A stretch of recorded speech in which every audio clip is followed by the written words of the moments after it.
السلام عليكم ورحمة الله وبركاته. إن الحمد لله نحمده ونستعينه ونستغفره ونعوذ بالله من شرور أنفسنا ومن سيئات أعمالنا من يهده الله فلا مضل له ومن يضلل فلا هادي له وأشهد أن لا إله إلا الله وحده لا شريك له وأشهد أن محمدا عبده ورسوله. يا أيها الذين آمنوا اتقوا الله حق تقاته ولا تموتن إلا وأنتم مسلمون. أما بعد فإن خير الحديث كتاب الله وخير الهدي هدي محمد صلى الله عليه وسلم وشر الأمور محدثاتها وكل محدثة بدعة وكل بدعة ضلالة وكل ضلالة في النار. സഹോദരന്മാരെ, സത്യവിശ്വാസികളെ, കഴിഞ്ഞ ക്ലാസിൽ അശ്റാത്തുസ്സാഅ ഖിയാമത്ത് നാളിന്റെ അടയാളങ്ങളുമായി ബന്ധപ്പെട്ട, അതായത് അതിന്റെ അസ്സുഗറ ചെറിയ അടയാളങ്ങൾ, അതിൽപ്പെട്ട 20-ൽ പരം 24ഓളം കാര്യങ്ങൾ അന്ന് വിശദീകരിച്ചിരുന്നു. അതിന്റെ ബാക്കി കാര്യങ്ങളാണ് ഇന്ന് സംസാരിക്കാൻ ഉദ്ദേശിക്കുന്നത്. ചെറുത് വലുത് എന്ന് പറയുമ്പോൾ നിസ്സാരമായ കാര്യങ്ങളാണ് എന്ന് തെറ്റിദ്ധരിക്കരുത്.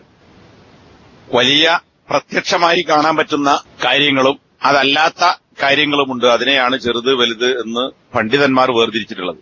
അടുത്ത കാര്യം, 25ാമത്തെ കാര്യം, ഇമാം അഹ്മദും മറ്റും ഉദ്ധരിച്ചിട്ടുള്ള ഹദീസുകളിൽ ഖിയാമത്ത് നാളിന്റെ അടയാളമായി ബന്ധപ്പെട്ട് വന്നിട്ടുള്ള കാര്യമായി പറയുന്നത്, ഖിയാമത്ത് നാളിന് മുമ്പ്, അന്ത്യസമയത്തിന് മുമ്പ്, ഹത്താ തുഈന അൽ മർഅതു സൗജഹ അല തിജാറ, സമ്പത്ത് വർദ്ധിക്കുകയും കച്ചവടങ്ങൾ വ്യാപിക്കുകയും ചെയ്യും. എത്രത്തോളം എന്ന് വെച്ചാൽ ഭാര്യമാർ അവരുടെ ഭർത്താക്കന്മാരെ കച്ചവടത്തിന്റെ കാര്യത്തിൽ സഹായിക്കുന്ന ഒരു കാലം വരും. ഇതിപ്പോ അത് വിശദീകരിക്കാൻ തന്നെ എല്ലാവർക്കും അറിയാം. ഇന്നത്തെ ഓൺലൈൻ ബിസിനസ്സുകളും കാര്യങ്ങളൊക്കെ ആയി ബന്ധപ്പെട്ടിട്ട് ഓൺലൈൻ ബിസിനസിന്റെ ഭാഗമായി സാധനങ്ങൾ വീട്ടിൽ കൊണ്ടുത്തരുന്നത് അത് പുരുഷന്മാർ മാത്രമല്ല, ഒരുപാട് സ്ത്രീകളെയും ഈ മേഖലയിൽ നമുക്ക് കാണാം. വണ്ടിയിൽ അതിന്റെ ബാക്കിൽ വലിയ ബാഗ് വെച്ച് വീടുകളിലേക്ക് സാധനം കൊണ്ടുപോയി തരാൻ സ്ത്രീകളും രംഗത്തുണ്ട് എന്നതാണ്. ഇവിടെ ഹദീസിൽ പറഞ്ഞിട്ടുള്ളത് ഭർത്താക്കന്മാരെ കച്ചവടത്തിന് ഭാര്യമാർ സഹായിക്കുന്ന അത്ര വരെ കച്ചവടം വ്യാപിക്കും എന്നതാണ്. അപ്പൊ ഇന്ന് കടകളിലാണെങ്കിലും അല്ലെങ്കിൽ കടകളിൽ നടന്നുകൊണ്ടിരിക്കുന്ന ബിസിനസ് ആണെങ്കിലും അല്ലാത്തവയാണെങ്കിലും ശരി, പുരുഷന്മാരോടൊപ്പം കച്ചവട രംഗത്ത് പ്രവർത്തിക്കുന്ന ആളുകൾ, കടകളിൽ തന്നെ ജോലിക്കാരായി സ്ത്രീകൾ നിയമിക്കപ്പെടുന്നു. അതിനു പുറമെ ഭർത്താക്കന്മാരെ ആ വിഷയത്തിൽ സഹായിക്കുന്ന സ്ത്രീകളെയും ഹോട്ടലുകളിൽ, ചായക്കടകളിൽ, മസാലക്കടകളിൽ, അതുപോലെ തന്നെ മറ്റ് ഫാസ്റ്റ് ഫുഡ് സംവിധാനങ്ങളിൽ, അവിടെയൊക്കെ ഇവരെ സഹായിക്കാൻ സ്ത്രീകളെ നമുക്ക് കാണാം. ഇന്നിപ്പോ അതൊരു അത്ര ഒരു ലജ്ജയുള്ള കാര്യമായി കാണുന്നില്ല.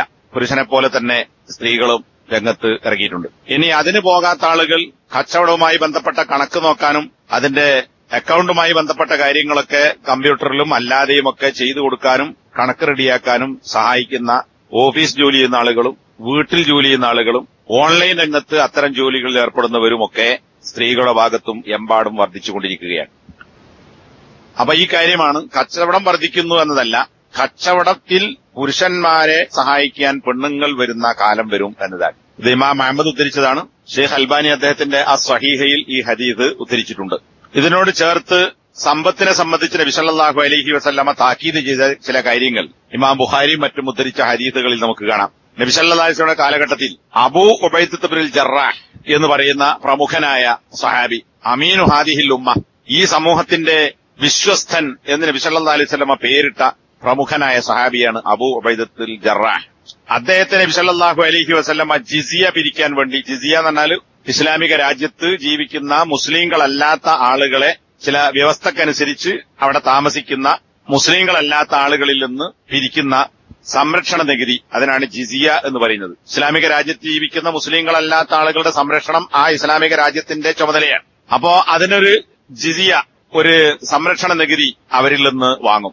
ഈ ജിസിയ പിരിക്കാൻ വേണ്ടിയാണ് നബി സല്ലല്ലാഹു അലൈഹി വസല്ലം അബൂ ഉബൈദത്തുൽ ജറാഹിനെ ബഹ്റൈനിലേക്ക് അയക്കുന്നത്. ബഹ്റൈൻ എന്ന് പറഞ്ഞാൽ ഇന്നത്തെ ബഹ്റൈൻ അല്ല, ഇന്നത്തെ ബഹ്റൈൻ ഉൾപ്പെടുന്ന സൗദി അറേബ്യയുടെ അൽ ഹസ എന്ന് പറയുന്ന, ശരിക്ക് അൽ അഹ്സ എന്നാണ്. ആ അൽ അഹ്സ എന്ന് പറയുന്ന വലിയ വിശാലമായ പ്രദേശവും അതുപോലെ ഖത്തറിന്റെ ചില ഭാഗങ്ങളുമൊക്കെ ഉൾക്കൊള്ളുന്ന പഴയ ഒരു പ്രദേശമാണ് ബഹ്റൈൻ എന്ന് ഹദീസുകളിൽ കാണുന്നത്. ഇന്നത്തെ ബഹ്റൈൻ എന്ന് പറഞ്ഞ ചെറിയ രാജ്യമല്ല. അപ്പൊ ഈ പ്രദേശത്തേക്ക് ജിസിയ പിരിക്കാൻ വേണ്ടി നബി സല്ലല്ലാഹു അലൈഹി വസല്ലം ഇദ്ദേഹത്തെ അയച്ചു. അബൂ ഉബൈദ ജിസിയ പിരിച്ച് തിരിച്ചു വന്നു. ഈ വിവരം ആളുകൾ അറിഞ്ഞു. അബൂ ഉബൈദത്തുൽ ജറാഹ് തിരിച്ചെത്തിയിട്ടുണ്ട്. അങ്ങനെ പിറ്റേ ദിവസം സുബ്ഹ് നമസ്കാരത്തിന് നബിയോടൊപ്പം പള്ളിയിൽ ഇത് കേട്ട അൻസാരികളിൽപ്പെട്ട കുറെ ആളുകൾ അതിനായിട്ട് വന്നതല്ല, പള്ളിയിൽ വന്നു, നിസ്കരിക്കാൻ സാധാരണ വരുന്ന പോലെ വന്നു. നമസ്കാരം കഴിഞ്ഞപ്പോ നബി സല്ലല്ലാഹു അലൈഹി വസല്ലമയുടെ മുന്നിൽ നിന്നു ഈ അൻസാരികളിൽപ്പെട്ട ചില ആളുകൾ. അപ്പൊ നബി സല്ലല്ലാഹു അലൈഹി വസല്ലം അങ്ങനെ ഈ അൻസാരികൾ മുന്നിൽ വന്ന് നിൽക്കുന്ന കണ്ടപ്പോ നബി സല്ലല്ലാഹു അലൈഹി വസല്ലം അങ്ങനെ പുഞ്ചിരിച്ചു. അപ്പൊ നബിക്ക് മനസ്സിലായി എന്താണ് ഇവരെന്തിനാണ് എന്റെ മുന്നിൽ നിൽക്കുന്നത്. നബി ചോദിച്ചു, അളുന്നക്കും സമയത്തും അന്ന അബാ ഉബൈദ ഖദിമ ബിശൈഇൻ, അബൂ ഉബൈദ എന്തോ ചില കാര്യങ്ങളുമായി വന്നിട്ടുണ്ട്, എന്നാൽ ജിസിയന്റെ പൈസയുമായി വന്നിട്ടുണ്ട് എന്ന് നിങ്ങൾ കേട്ടിട്ടുണ്ട് എന്നാണ് ഞാൻ വിചാരിക്കുന്നത്. അപ്പൊ നിങ്ങൾ നൃത്തം കണ്ടാൽ ഇതിനാണ്, എന്തോ പൈസ വന്നിട്ടുണ്ട്, അതിനാണ് നിങ്ങൾ നിൽക്കുന്നത്. അപ്പൊ അവര് അൻസാരികൾ പറഞ്ഞു, അതെ നബിയെ ഞങ്ങൾ അങ്ങനെ കേട്ടിട്ടുണ്ട്. അപ്പൊ നബി സല്ലല്ലാഹു അലൈഹി വസല്ലം പറഞ്ഞു, ഫഅബ്ശിറു വഅമ്മിലു മാ യസുറുക്കും, നിങ്ങൾ സന്തോഷിച്ചുകൊള്ളുക, നിങ്ങളെ സന്തോഷിപ്പിക്കുന്ന കാര്യം നിങ്ങൾ പ്രതീക്ഷിക്കുകയും ചെയ്യുക. അതായത് വന്നിട്ടുണ്ട്, നിങ്ങൾക്ക് പ്രതീക്ഷിക്കാം, നിങ്ങൾക്ക് അതിന്റെ വിഹിതം കിട്ടുമെന്ന്. പക്ഷേ അപ്പൊ നബി പറഞ്ഞു, ഫവല്ലാഹി മൽ ഫഖറ അഖ്ശാ അലൈക്കും വലാകിന്നി അഖ്ശാ അൻ തുബ്സത അലൈക്കുമുദ് ദുനിയ കമാ ബുസിതത് അലാ മൻ കാന ഖബ്ലക്കും ഫതനാഫസൂഹാ കമാ തനാഫസൂഹാ വതുഹ്ലികകും കമാ അഹ്ലകതുഹും. നിങ്ങളെക്കുറിച്ച് ഞാൻ ഭയപ്പെടുന്നത് ദാരിദ്ര്യത്തെയല്ല, നിങ്ങൾക്ക് പണമില്ലാതെ ദരിദ്രരായി ജീവിക്കുന്ന അവസ്ഥയല്ല ഞാൻ പേടിക്കുന്നത്. നിങ്ങൾക്ക് ദാരിദ്ര്യം ഉണ്ടാകുന്നത് എനിക്ക് പേടിയില്ല. കാരണം എന്നാൽ നിങ്ങളെക്കുറിച്ച് ഞാൻ ഭയപ്പെടുന്നത്, അതായത് നബീനെയും മുഹാജിറുകളെയും ഒക്കെ സഹായിച്ച അൻസാരികളെ കുറിച്ചാണ് നബിന്റെ ഈ വാക്ക്. ആ സഹാബികളെ കുറിച്ച് നബിക്കുള്ള പേടി എന്താ, നിങ്ങൾക്ക് പൈസ ഇല്ലാതാവുക എന്നതല്ല, മറിച്ച് അൻ തുബ്സത അലൈക്കുമുദ് ദുനിയ, ദുനിയാവ് നിങ്ങൾക്ക് വിശാലമാക്കപ്പെടുന്നതിനെയാണ് ഞാൻ പേടിക്കുന്നത്. ദുനിയാവ് വിശാലാകാൻ പറഞ്ഞാൽ ഇഷ്ടംപോലെ പൈസ ഉണ്ടാവുക. അപ്പൊ നിങ്ങൾക്ക് ദുനിയാവ് വിശാലമാക്കപ്പെടുക, സാമ്പത്തികമായി അഭിവൃദ്ധി ഉണ്ടാവുക എന്നതിനെയാണ് ഞാൻ ഭയപ്പെടുന്നത്, ദാരിദ്ര്യമുണ്ടാകുന്നതിന് ഞാൻ ഭയപ്പെടുന്നില്ല. ഏതുപോലെ നിങ്ങൾക്ക് മുമ്പുണ്ടായിരുന്ന ആളുകൾക്ക് ദുനിയാവ് പരത്തപ്പെട്ടതുപോലെ, വിശാലമാക്കപ്പെട്ടതുപോലെ, എന്നാൽ സാമ്പത്തികമായി എമ്പാടും മെച്ചമുണ്ടായി, അതുപോലെ നിങ്ങൾക്കും സാമ്പത്തികമായ വിശാലതയുണ്ടാകുന്നതിനെയാണ് ഞാൻ പേടിക്കുന്നത്. അങ്ങനെ സാമ്പത്തിക വിശാലത ഉണ്ടായപ്പോ തനാഫസൂഹ, നിങ്ങളുടെ മുമ്പുള്ള സമുദായക്കാർ, അതായത് മൂസാ നബിയുടെ ഈസാ നബിയുടെ ഒക്കെ അനുയായികളായ പൂർവികരായ ആളുകൾ ആ ദുനിയാവിനോട് കിടമത്സരം നടത്തി. കമാ തനാഫസൂഹ, നിങ്ങൾ അതിനോട് മത്സരം നടത്തുന്നത് പോലെ. അങ്ങനെ വന്നാൽ നിങ്ങളെ ആ ദുനിയാവ് നശിപ്പിക്കും, ദുനിയാവ് അവരെ നശിപ്പിച്ചതുപോലെ. അപ്പൊ പൂർവ്വ സമുദായങ്ങൾക്ക് ദുനിയാവ് കിട്ടിയപ്പോഴാണ് അവർ നശിച്ചത്, അല്ലെങ്കിൽ ആ ദുനിയാവ് അവരെ നശിപ്പിച്ചത്. ഇതുപോലെ നിങ്ങളും ഇതിൽ താല്പര്യം പ്രകടിപ്പിച്ചാൽ ഈ ദുനിയാവിന്റെ സാമ്പത്തികമായ വിശാലത നിങ്ങളെയും നശിപ്പിക്കും.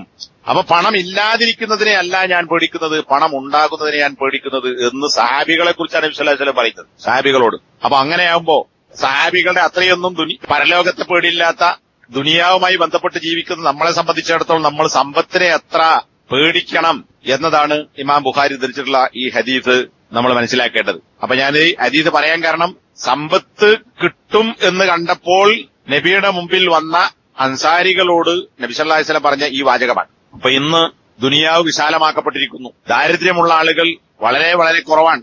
എല്ലാവർക്കും അഭിവൃദ്ധിയും അതുപോലെ തന്നെ സാമ്പത്തികമായ ഭദ്രതയും കൈവരുന്ന ഒരു കാലഘട്ടമാണ് ഇത്. നമ്മൾ നമ്മുടെ ചുറ്റുവട്ടത്തേക്കും നമ്മളെ തന്നെ കുറിച്ച് ആലോചിച്ചാൽ നമുക്ക് മനസ്സിലാവും. 26ാമത്തെ കാര്യം, ഭൂകമ്പങ്ങൾ വർദ്ധിക്കുക എന്നതാണ്. ലാ തഖൂമു സ്സാഅ ഹത്താ യുഖ്ബലൽ ഇൽമു വതക്സുറ സലാജിൽ. ഇമാം ബുഖാരി ഉദ്ധരിച്ച ഹദീസാണ്. ഇൽമ് കുറഞ്ഞു പോവുക, അത് കഴിഞ്ഞ ക്ലാസ്സിൽ പറഞ്ഞതാണ്. ഖിയാമത്ത് നാൾ സംഭവിക്കുകയില്ല. രണ്ടാമത്തെ കാര്യം എന്താ, വതക്സുറ സലാജിൽ, ഭൂമി കുലുക്കങ്ങൾ ധാരാളമായി ഉണ്ടാകും. അപ്പൊ ഇത് ലോകാവസാനമാകുമ്പോൾ ഭൂമി കുലുക്കം വർദ്ധിക്കും. മദീനയിൽ ഉണ്ടാകുന്ന ഭൂമി കുലുക്കങ്ങളെ സംബന്ധിച്ച് വേറെ ഹദീസുകളിൽ വന്നിട്ടുണ്ട്, അത് ഇൻഷാ അല്ലാഹ് ഇതിന്റെ അവസാനത്ത് പറയും. ഇനി ഇമാം തിർമിദി റിപ്പോർട്ട് ചെയ്ത മറ്റൊരു ഹദീസിൽ നമുക്ക് കാണാം, ഫി ഹാദിഹിൽ ഉമ്മത്തി ഖസ്ഫുൻ വമസ്ഖുൻ വഖദ്ഫുൻ. ഈ എന്റെ ഉമ്മത്തിൽ, ഈ ഉമ്മത്തിൽ, അതായത് മുഹമ്മദ് നബിന്റെ ഉമ്മത്തിൽ ഖസ്ഫ് ഉണ്ടാവും. ഖസ്ഫ് എന്ന് പറഞ്ഞാൽ ഭൂമിന്റെ മേലുള്ള ആളുകളെയുമായി, വീട്, ആളുകൾ, അവരുടെ കൃഷി സമ്പത്തൊക്കെ ആയിട്ട് ഇങ്ങനെ ഒന്നായിട്ട് ആണ്ടുപോവാൻ, ഭൂമിയിലേക്ക് താഴ്ന്നു പോവുക. ഫിറോവിന്റെ കാലഘട്ടത്തിലുണ്ടായ പോലെ, ഹാമാനൊക്കെ സംഭവിച്ചതുപോലെ. അപ്പൊ ഭൂമിക്കടിയിലേക്ക് ആണ്ടുപോകലും, ആളുകൾക്ക് രൂപഭേദം വരുത്തലും, ആകാശത്ത് നിന്ന് കല്ലുകൾ വർഷിക്കലും. ഖദ്ഫ്, അതാണ് ഖദ്ഫ് എന്ന് പറഞ്ഞാൽ എറിയുന്നതിന് പറയും, ആരോപിക്കുന്നതിന് പറയും, ആകാശത്ത് നിന്ന് കല്ലെറിയപ്പെടുക. ഇങ്ങനെയൊക്കെയുള്ള കാര്യങ്ങൾ ഈ സമൂഹത്തിൽ വർദ്ധിക്കും. അപ്പോ ഒരാൾ നബിയോട് ചോദിച്ചു, നബിയെ എപ്പോഴാണ് അതുണ്ടാവുക? ഇദാ ലഹറത്തിൽ ഖൈനാതു വൽ മആസിഫു വശുരിബത്തിൽ ഖുമൂർ. ഖൈനാത്ത്, നർത്തകികൾ, നൃത്തം ചെയ്യുന്ന, ഡാൻസ് കളിക്കുന്ന പെണ്ണുങ്ങൾ പ്രത്യക്ഷപ്പെടുക. ഇന്നിപ്പോ എവിടെ നോക്കിയാലും ഡാൻസാണ്. വൽ മആസിഫ്, സംഗീതോപകരണങ്ങൾ ഉണ്ടാവുക. ധാരാളമായി കള്ള് കുടിക്കപ്പെടുക. ഇതിപ്പോ പണ്ടൊക്കെ പെണ്ണുങ്ങൾ ആണുങ്ങളാ കുടിച്ചിരുന്നത്, ഇപ്പോ ആണുങ്ങളെപ്പോലെ പെണ്ണ് കള്ളല്ലെങ്കിലും ലഹരി വസ്തുക്കൾ ഏറ്റവും കൂടുതൽ ഉപയോഗിക്കുന്നത് സർവകലാശാലകളിലും സ്ഥാപനങ്ങളിലും ആൺകുട്ടികളെക്കാൾ പെൺകുട്ടികളാണ് എന്നതാണ് കേരളത്തിലെ കണക്ക്. 27 നല്ലവരായ ആളുകൾ ഇല്ലാതായി പോവുക. ഇമാം അഹ്മദ് ഉദ്ധരിച്ച ഹദീസ് ലാ തഖൂമു സഅ ഹത്താ യഅഖുദ അല്ലാഹു ശരീതതഹു മിൻ അഹ്ലിൽ അർദി ഫയബ്ഖാ ഫീഹാ അജാജ ലാ യഅരിഫൂന മഅറൂഫൻ വലാ യുൻകിറൂന മുൻകറൻ. ഖിയാമത്ത് നാൾ ഉണ്ടാവുകയില്ല ഏതുവരെ? അള്ളാഹു അവന്റെ ശരീഅത്തിനെ ഭൂമിയിൽ നിന്ന് പിടിക്കുന്നതുവരെ.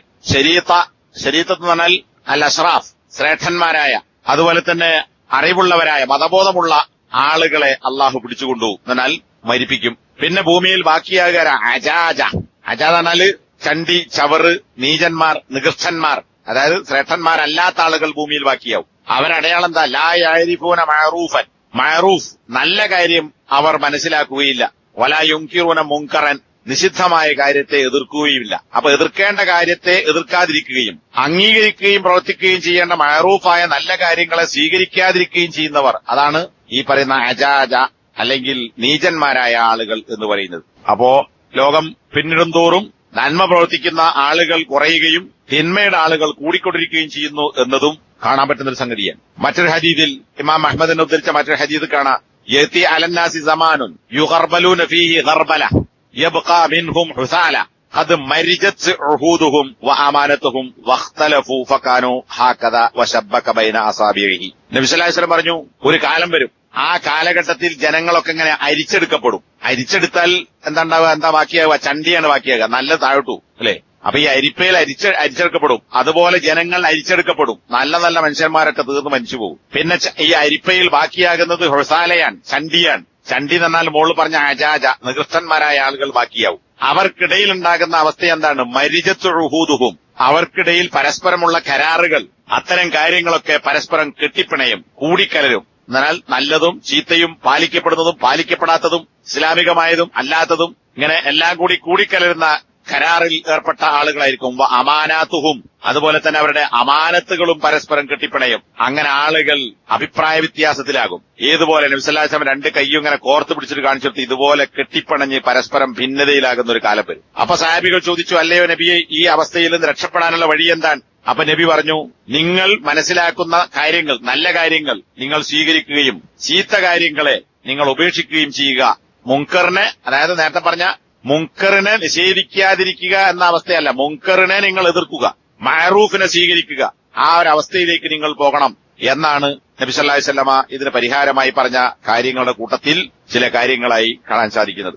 28 അസാഫിൽ, അതായത് നേരത്തെ പറഞ്ഞ താഴേക്കടയിലുള്ള എന്ന് പറഞ്ഞാൽ മതപരമായി ശ്രേഷ്ഠന്മാരല്ലാത്ത നീചന്മാരായ ആളുകൾ ഉന്നതിയിലേക്ക് വരിക. വൈദാ ഖാനത്തിൽ ഉറാതു അൽ ഹുഫാത്തുൽ ജുഫാതു റൂസന്നാസ് ഫദാക മിൻ അശ്റാതിഹ. ഇമാം മുസ്ലിം ഉദ്ധരിച്ച ഹദീസ്. ഉറാത്ത് എന്ന് പറഞ്ഞാൽ നഗ്നർ, തുണിയെടുക്കാത്ത എന്ന് പറഞ്ഞാൽ ഉടുക്കുകയാണെങ്കിൽ തന്നെ ശരിയായി നഗ്നത മറക്കാത്ത ആളുകൾ. ഇതിപ്പോ സമൂഹത്തിൽ കാണപ്പെടുന്നുണ്ട്, ആണും പെണ്ണും ഒക്കെ. അപ്പൊ നഗ്നരും ഹുഫാത്ത്, ചെരുപ്പ് ധരിക്കാത്തവർ എന്ന് പറഞ്ഞാൽ ഇവിടെ ഉദ്ദേശിക്കുന്നത് ചെരുപ്പ് ധരിക്കാന്ന് പറഞ്ഞാൽ ദരിദ്രന്മാരായ ആളുകൾ. ഹുഫാത്ത് എന്നാൽ ഔറത്ത് മറക്കാൻ വേണ്ട വസ്ത്രമില്ലാത്ത ദരിദ്രന്മാരായ ആളുകൾ. നേരത്തെ പറഞ്ഞ ഉണ്ടായിട്ടും ധരിക്കാത്തവർ വേറെ ഹദീസിലുണ്ട്.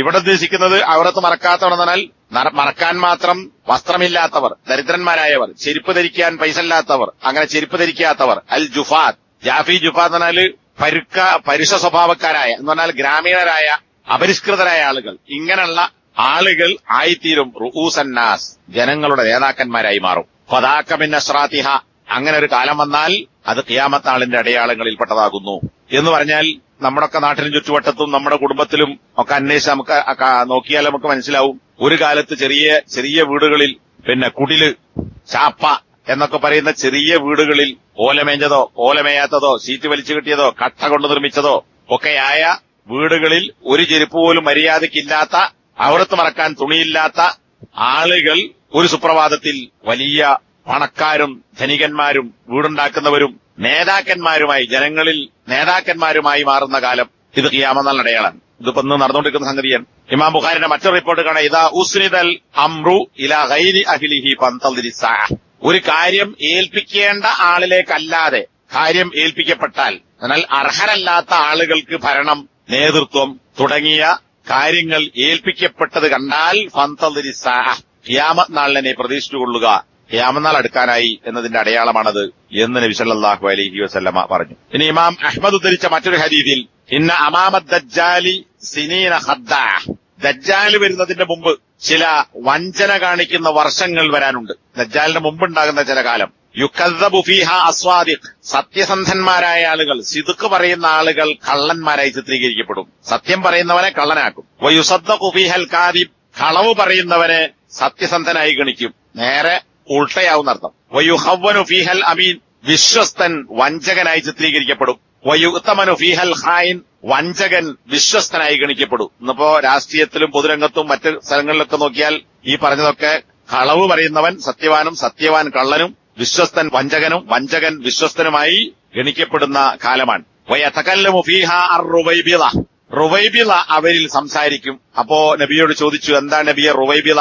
ഖാല അൽ ഫുവൈസിഖു യതകല്ലമു ഫീ അംരിൽ ആമ്മ. ഫുവൈസിഖ് ഇവിടെ ഹദീസ് കൊടുത്ത അർത്ഥതാണ്. അതായത് താഴ്ന്ന നിസ്സാരന്മാരായ ആളുകൾ, പരിഗണിക്കാത്ത തരം താഴ്ന്ന ആളുകൾ, അല്ലെങ്കിൽ കാര്യപ്രാപ്തിയില്ലാത്തവരായ ആളുകൾ പൊതുകാര്യങ്ങളിൽ സംസാരിക്കുക, അതാണ് റോയ്ബിദത്ത് എന്ന് പറയുന്നത്. അങ്ങനെ സംസാരിക്കുന്ന ആളുകൾ. അപ്പോ ഒന്നും അല്ലാത്ത ആളുകൾ പൊതുകാര്യങ്ങൾ സംസാരിക്കുന്ന അവസ്ഥയിലേക്ക് ഉയർന്നു വരികയും അവർ നേതൃത്വത്തിൽ വരികയും സത്യസന്ധന്മാരും അതുപോലെ തന്നെ വിശ്വസ്തരുമായ ആളുകൾ അവഗണിക്കപ്പെടുകയും അവമതിക്കപ്പെടുകയും ചെയ്യുന്ന ഒരു കാലം വരും. ഇത് ദജ്ജാല് പ്രത്യക്ഷപ്പെടുന്നതിന്റെ മുമ്പുണ്ടാകുന്ന കാലത്തിലെ അടയാളമായി നബി സല്ലല്ലാഹു അലൈഹി വസല്ലം പറഞ്ഞതാണ്. അപ്പൊ മുകളിൽ പറഞ്ഞതിന്റെ വേറൊരു വിശദീകരണമാണ് ഇത്. ഇതാ ഉസ്നിദൽ അംറു ഇലാ ഗൈരി അഹ്ലിഹി, യഥാർത്ഥ ആളുകളിലേക്കല്ലാതെ കാര്യങ്ങൾ ഏൽപ്പിക്കപ്പെട്ടാൽ എന്ന് പറഞ്ഞതിന് നബി തന്നെ വിശദീകരിച്ച മറ്റൊരു ഹദീസാണത്. 29 സലാം പറയുക, അതിന്റെ പ്രത്യേകത, കാര്യങ്ങൾ, മര്യാദകൾ ഒക്കെ നമുക്കറിയാം. എന്നാൽ സലാം പറയാൻ കാണുമ്പോഴൊക്കെ സലാം പറയണം.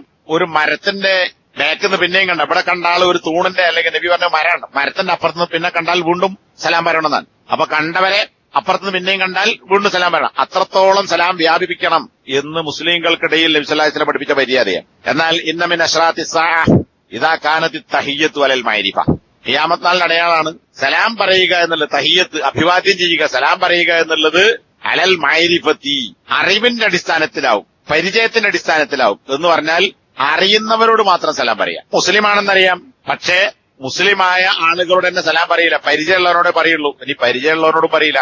അത് വേറെ ഹദീസിലുണ്ട്. ഇന്ന ബൈന യദൈ സഅ തസ്ലീമൽ ഖാസ്സ, ഖിയാമത്ത് നാളിന്റെ മുന്നിൽ ഇങ്ങനെ ഒരു കാര്യം വരും, പ്രത്യേകക്കാരോട് മാത്രം സലാം പറയുക. അപ്പൊ ഇത് തൗഹീദുള്ള ആളുകൾ തന്നെ പല പാർട്ടികളും ഗ്രൂപ്പുകളുമായി ഭിന്നിച്ച്, പാർട്ടിയുള്ളവരും പാർട്ടിയില്ലാത്തവരുമായി ഭിന്നിച്ച് എത്രത്തോളം എത്തിയെന്ന് വെച്ചാൽ അവനവന്റെ ആൾക്കാരോട് മാത്രമേ സലാം പറയുള്ളൂ.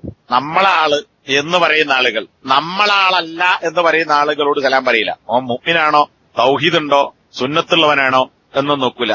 ഞമ്മന്റെ ആളല്ല എങ്കിൽ അവരോട് സലാം പറയില്ല. അപ്പൊ രണ്ട് കാര്യം നബി പറഞ്ഞു. ഒന്ന് മഅരിഫ, അറിയുന്നവർ തമ്മിൽ മാത്രം സലാം പറയാ, അല്ലാത്തവരോട് സലാം പറയില്ല, എന്നാൽ മുസ്ലിങ്ങൾ തമ്മിൽ. പിന്നെ രണ്ടാമത്തത് ഖാസത്തിനോട്, പ്രത്യേകക്കാരായ ആളുകളോട് മാത്രം പറയാ. ഓനോടൊപ്പം തന്നെ ഞാൻ സലാം പറയണ്, ഓൻ അങ്ങനെയാണ് ഇങ്ങനെയാണ്. അപ്പൊ ഇങ്ങനെ ഒരു കാലം വന്നാൽ ഇത് ഖിയാമത്ത് നാളിന്റെ അടയാളങ്ങളിൽപ്പെട്ടതാണ്. ഇന്ന മിൻ അശ്റാത്തി സ്സാഅ എന്ന് പറഞ്ഞുകൊണ്ടാണ് നബി സല്ലല്ലാഹു അലൈഹി വസല്ലം ഈ കാര്യം പഠിപ്പിച്ചത്. അപ്പോ തൗഹീദുണ്ട്, മുസ്ലിമാണ് എന്ന് ബോധ്യമുള്ളവൻ അതിനെന്ത് തമ്മാടിയാട്ടെ. മുസ്ലിമാണോ, മുസ്ലിം എന്ന് പറഞ്ഞാൽ തൗഹീദുള്ളവനാണോ, ഓൻ തമ്മാടിത്തൊക്കെ ചെയ്യുന്നുണ്ടാവും. പക്ഷേ മുസ്ലിമാണെങ്കിൽ അവരോട് നമ്മൾ സലാം പറയണം. അവിടെ നമ്മളാള് മറ്റേ ആള്, നമ്മളെ പാർട്ടി മറ്റേ പാർട്ടി, നമ്മളെ ഗ്രൂപ്പ് മറ്റേ ഗ്രൂപ്പ് എന്ന വേർതിരിവ് പാടില്ല. അവിടെ ഇസ്ലാമാണോ മുസ്ലിമാണോ നോക്കണ്ടേ, തൗഹീദുണ്ടോ നോക്കണം. തൗഹീദുള്ളവരാണ് മുസ്ലിം ആവുള്ളൂ. അപ്പൊ അതിലൊരു പിശുക്കും കാണിക്കേണ്ടതില്ല. 30 കള്ളസാക്ഷ്യം, അതുപോലെ തന്നെ ശരിയായ സാക്ഷ്യം മറച്ചുവെക്കുക. ഇത് ഖിയാമത്ത് നാളിന്റെ അടയാളമാണ്. നബി സല്ലല്ലാഹു അലൈഹി വസല്ലം പറഞ്ഞു, ഇന്ന ബൈന യദൈ സഅ, ഖിയാമത്ത് നാളിന്റെ മുന്നേ ചില കാര്യങ്ങൾ ഉണ്ടാകും. അതിൽ നേരത്തെ പറഞ്ഞുപോയ കാര്യങ്ങളുണ്ട്. ആ ഹദീസിന്റെ അവസാനത്ത് കാണാം, വശഹാദത്ത സൂർ, കള്ളസാക്ഷ്യം, വകിത്മാനു ഷഹാദത്തിൽ ഹഖി, ശരിയായ സാക്ഷ്യം മറച്ചു വെക്കുക. ഈ രണ്ട് കാര്യം ഉണ്ടാവും. അപ്പൊ സാക്ഷി പറയണം. ഒരു ആക്സിഡന്റ് ഉണ്ടായി, വണ്ടി ഇടിച്ചു, അല്ലെങ്കിൽ വണ്ടികൾ തമ്മിൽ കൂട്ടിമുട്ടി, അല്ലെങ്കിൽ വേറെന്തെങ്കിലും കളവ് നടന്നു, കൊലപാതകം നടന്നു, വീട്ടിൽ അതിക്രമിച്ചു കയറി, ഇങ്ങനെ മനുഷ്യന്മാർക്കിടയിൽ ഉണ്ടാകുന്ന പ്രശ്നങ്ങളും കാര്യങ്ങളും. അപ്പൊ സാക്ഷി എന്തിനാണ്? കേസ് തെളിയിക്കാൻ സാക്ഷി ആവശ്യമാണ്. അങ്ങനെ സാക്ഷി പറയേണ്ടടുത്ത് സാക്ഷി പറയണം. പിന്നെയോ സാക്ഷി പറയുന്നത് സത്യസന്ധമായിരിക്കണം. ഇവിടെ നബി പറഞ്ഞെന്താ? ഷഹാദത്ത് സൂർ, കള്ളസാക്ഷ്യം, വ്യാജ സാക്ഷ്യം, കാണാത്ത കാര്യം, കേൾക്കാത്ത കാര്യം, അല്ലെങ്കിൽ ഉണ്ടായിട്ടില്ലാത്ത കാര്യത്തെക്കുറിച്ച് അങ്ങനെ ഉണ്ടായിട്ടുണ്ട്, അല്ലെങ്കിൽ ഞാൻ അവിടെ ഉണ്ടായിരുന്നു, ഞാൻ കണ്ടിട്ടുണ്ട്, ഞാൻ കേട്ടിട്ടുണ്ട് എന്ന് സാക്ഷി പറയൽ. ഇന്നിപ്പോ കോടതികളിൽ ആയിരക്കണക്കിന് ലക്ഷക്കണക്കിന് കേസ് കെട്ടിക്കിടക്കുകയാണ്. മൊത്തം കോടതി നോക്കിയാൽ ഒരാൾ കേസ് കൊടുത്തിട്ട് അതിന്റെ വിധിയായി പരിഹാരം വരുമ്പോഴേക്ക് അയാൾ മരിച്ചിട്ട് ഇത്ര കൊല്ലം കഴിഞ്ഞിട്ടുണ്ടാവും. അതാണെന്ന് നമ്മളെ ഇന്ത്യയിലെ കോടതികളുടെ കേസിന്റെ ആധിക്യം എന്ന് പറയുന്നത്. അങ്ങനെ നീട്ടി അതിനിടക്ക് സാക്ഷി പറഞ്ഞവൻ തന്നെ പിന്നെ മാറ്റി പറയും. ആദ്യം പറഞ്ഞതിനെതിര് പറയും. ഇതാണ് കൂറുമാറുക, സാക്ഷി മാറുക എന്ന് പറയുന്നത്. അപ്പോ അതിലൊക്കെ പോയി പരിശോധിച്ചാൽ എന്താ, ഇല്ലാത്തതിന് അവനവന്റെ ആളാണോ, എന്റെ കുടുംബക്കാരന് വേണ്ടിയാണോ ആണോ വിഷയം, മറുഭാഗത്ത് വേറൊരുത്തനാണോ എങ്കിൽ എന്റെ കുടുംബത്തിൽപ്പെട്ടവൻ, എന്റെ പാർട്ടിയിൽപ്പെട്ടവൻ, എന്റെ കക്ഷിയിൽപ്പെട്ടവൻ, എന്റെ പരിചയക്കാരനാണ് ഇങ്ങേ ഭാഗത്തെങ്കിൽ അവന്റെ ഭാഗത്ത് ഹക്കുണ്ടോ ഇല്ലേ നോക്കൂല. പിന്നെന്താ, നമ്മളാളാണോ അവന് അനുകൂലമായി സാക്ഷി പറയുന്നു. അപ്പൊ പറഞ്ഞ് കളവായിരിക്കും. കളവായ കാര്യം, ഇല്ലാത്ത കാര്യം അല്ലെങ്കിൽ വാസ്തവ വിരുദ്ധമായത് നമ്മുടെ ആളാണോ എന്ന് നോക്കിയിട്ട് പറയാണ്. അപ്പോ ഹക്ക് മറ്റേ ഭാഗത്തേക്കും പ്രതിന്റെ ഭാഗത്തേക്കും ഹക്കുണ്ടാകുക. ആ ഹക്കിന് ഹക്കല്ല നമ്മൾ പറയുന്നത്, വ്യാജാണ് പറയുന്നത്. ഇതിന്ന് പലപ്പോഴും ആളുകൾക്ക് യാതൊരു മടിയില്ലാത്തൊരു വിഷയമാണ്. ഒരു വിശ്വാസിയിൽ നിന്ന് ഈ കാര്യം ഉണ്ടാകരുത്. ഇത് ഒരുപാട് ആയത്തിന്റെയും ഹദീസിന്റെയും ഒക്കെ അടിസ്ഥാനത്തിൽ മനസ്സിലാക്കാൻ പറ്റുന്ന വിഷയം. പിന്നെയോ കിത്മാനു ഷഹാദത്തിൽ ഹക്കി, യഥാർത്ഥ സാക്ഷ്യം, സത്യമായ സാക്ഷ്യം അത് പറയാതെക്കുക. ഒരു പ്രശ്നം ഉണ്ടായി, എന്തെങ്കിലും കേസുണ്ടായി, അത് കണ്ട ആളാണ്, നമ്മൾ കേട്ട ആളാണ്, ആ സ്ഥലത്തുണ്ടായിരുന്നു, നമ്മൾ പറയാ ഇങ്ങനെ പ്രശ്നമുണ്ട്, നിങ്ങളത് കണ്ട ആളല്ലേ, കേട്ട ആളല്ലേ. ഇപ്പൊ ഒരു ഏറ്റവും ചുരുങ്ങിയൊരു ആക്സിഡന്റ് കൂട്ടിക്കൊള്ളി, അപ്പോ അല്ലെങ്കിൽ ഒരു അടിപിടി ഉണ്ടായി, കൊലപാതകം ഉണ്ടായി, കൊല നടന്നു, ആരാണ് കുത്തിയത് നമുക്കറിയാം, അല്ലെ ആരാണ് അടിച്ചത് നമുക്കറിയാം, ആരാണ് കട്ടത് നമുക്കറിയാം. അത് പറയേണ്ട ഒരു സാഹചര്യം ഉണ്ടായാൽ അതിപ്പോ കേസിന് സാക്ഷി പറയാൻ പോലും ഇങ്ങനെ കോടതി കീഴടങ്ങേണ്ടി വരും. അതൊരു പ്രശ്നമാണ്, സമയം പോവും, അധ്വാനാണ്, ബസ് ചാർജ് വേണം, വണ്ടിക്കൂലി വേണം, അതുകൊണ്ട് ഞാൻ തന്നെ വരൂല എന്ന് പറഞ്ഞ് മാറിക്കാൻ പാടില്ല. യഥാർത്ഥമായ ഒരു സാക്ഷ്യം നമ്മൾ പറയേണ്ടടുത്ത് അത് പറയണം. അത് മൂടി വെക്കാൻ പാടില്ല. മറച്ചു വെക്കാനാൽ പറയാതിരിക്കലും അതിന് പോകാതിരിക്കലും മറച്ചു വെക്കുന്നതിന്റെ ഭാഗം തന്നെയാണല്ലോ. അപ്പൊ ഹക്കായത് പറയുക, വ്യാജമായത് പറയാതിരിക്കുക, ഇതാ ഇസ്ലാം പഠിപ്പിച്ചത്. എന്നാൽ ഹക്ക് പറയാതിരിക്കുകയും കള്ളസാക്ഷ്യം പറയുകയും ചെയ്യുക, ഇത് ഖിയാമത്ത് നാളിന്റെ അടയാളമാണ് എന്ന് നബി സല്ലല്ലാഹു അലൈഹി വസല്ലം പഠിപ്പിച്ചു. 31 ശരിയായ പണ്ഡിതന്മാരിൽ നിന്നല്ലാതെ ഇൽമെടുക്കുന്ന കാലമുണ്ടാവുക. ഇന്ന മിൻ അശ്റാത്തി സാഅ അൻ യുൽതമസൽ ഇൽമു ഇൻദൽ അസാഗിർ. സഗീർ തന്നെ ചെറിയവനാണ്, അസ്ഗർ തന്നെ ഏറ്റവും ചെറിയവൻ, അതിന്റെ ജമ്മാണ് അസാഗിർ എന്ന് പറഞ്ഞാൽ ഇവിടെ പ്രായം കുറഞ്ഞവൻ എന്നല്ല ഇതിന്റെ അർത്ഥം. ചിലപ്പോ ചില ആളുകളൊക്കെ അങ്ങനെ വിശദീകരിക്കുന്നത് കാണാം. ചെറിയ ആള് ഇൽമ് സ്വീകരിക്കാൻ പാടില്ല, മൂത്ത ആള്, വലിയ ആളുകൾ എന്നാണ്, വയസ്സന്മാര് അല്ലെങ്കിൽ പ്രായം കൂടിയ ആളുകൾ എന്നാണ് ഇൽമ് സ്വീകരിക്കേണ്ടത്. അങ്ങനല്ല. ഈ അസാഗിർ എന്ന് പറഞ്ഞാൽ അബ്ദുല്ലാഹിൽ മുബാറക് എന്ന് പറയുന്ന പ്രമുഖനായ താബിഈ പണ്ഡിതൻ അദ്ദേഹം വിശദീകരിക്കണം, അല്ലദീന യഖൂലൂന ബിറഈഹിം, ഇൽമനുസരിച്ചല്ല പറയുന്നത്, പിന്നെ അവൻ സംസാരിക്കുന്നത് ബിറഈഹിം, അവരുടെ സ്വന്തം അഭിപ്രായം അനുസരിച്ചാണ്. ഖുർആനോ ഹദീസോ സലഫുകളുടെ മാർഗമോ പരിശോധിക്കാതെ സ്വന്തം ഇഷ്ടപ്രകാരം മതകാര്യങ്ങളിൽ അഭിപ്രായം പറയുക, സംസാരിക്കുക, സ്വന്തം അഭിപ്രായം അനുസരിച്ച് സംസാരിക്കുക. ഞാൻ അങ്ങനെയാണ് മനസ്സിലാക്കുന്നത്, അല്ലെങ്കിൽ ഇതാണ് ശരി. അതിനൊക്കെ ഖുർആന്റെ തെളിവുണ്ടാവില്ല, ഹദീസിന്റെ തെളിവുണ്ടാവില്ല, പൂർവികരായ ആളുകളുടെ സഹാബത്തിന്റെ അല്ലെങ്കിൽ സലഫിന്റെ തെളിവുണ്ടാവില്ല. അങ്ങനെ അല്ലാതെ സംസാരിക്കുന്നവരാണ് അസാഗിർ, ചെറിയവർ എന്ന് പറഞ്ഞാൽ, അല്ലാതെ പ്രായമല്ല. അപ്പം ചെറുപ്പക്കാരായ ഒരുപാട് പണ്ഡിതന്മാരെ ലോകത്ത് നമുക്ക് കാണാം, പ്രായം കുറവാണ്, നല്ല വിവരമുള്ള, ഒരുപാട് പുസ്തകങ്ങൾ എഴുതിയിട്ടുള്ള, 10ഉം 20ഉം വയസ്സ് പിന്നിട്ടപ്പോ ഗ്രന്ഥരചന നടത്തുകയും 10-30 വയസ്സാകും മരിച്ചു പോവുകയും ചെയ്ത് അതിനിടയ്ക്ക് ഒരുപാട് പുസ്തകം എഴുതിയ ഒരു പണ്ഡിതന്മാരെ കുറെ ഈ അടുത്ത കാലഘട്ടത്തിൽ തന്നെ നമുക്ക് കാണാൻ പറ്റും. അപ്പൊ അവർക്ക് ഇൽമീകരിക്കാൻ പാടില്ല എന്ന് പറയാൻ പറ്റും. അപ്പൊ ആളുകളുടെ വയസ്സല്ല കണക്ക് നോക്കുന്നത്, പിന്നെന്താണ്, ഖുർആനും സുന്നത്തും മൻഹജും അനുസരിച്ചാണോ സംസാരിക്കുന്നത്, അവൻ വലിയ പണ്ഡിതനാണ്, കിബാറിൽപ്പെട്ട ആളാണ്. അല്ലാണ്ട് ഡേറ്റ് ഓഫ് ബർത്ത് നോക്കിയിട്ടല്ല, വയസ്സ് നോക്കിയിട്ടല്ല. കാരണം അതിനെ വിശദീകരിച്ചത് താബിഈ പണ്ഡിതനാണ്. ഇനി അതല്ല, ഇബ്നു അബ്ബാസ് റളിയല്ലാഹു അൻഹു, അദ്ദേഹം നബി സല്ലല്ലാഹു അലൈഹി വസല്ലം അദ്ദേഹത്തിന് വേണ്ടി പ്രാർത്ഥിച്ചിട്ടുണ്ട്. ഖുർആൻ വ്യാഖ്യാനം, അതുപോലെ തന്നെ ഹിക്മത്ത്, ഇതൊക്കെ പഠിപ്പിച്ചു കൊടുക്കാൻ വേണ്ടി ഹദീസുകളിൽ നബി സല്ലല്ലാഹു അലൈഹി വസല്ലം പ്രാർത്ഥിച്ചതായി ഹദീസ് കാണാം. ഇബ്നു അബ്ബാസിന് വളരെ പ്രായം കുറവാണ്.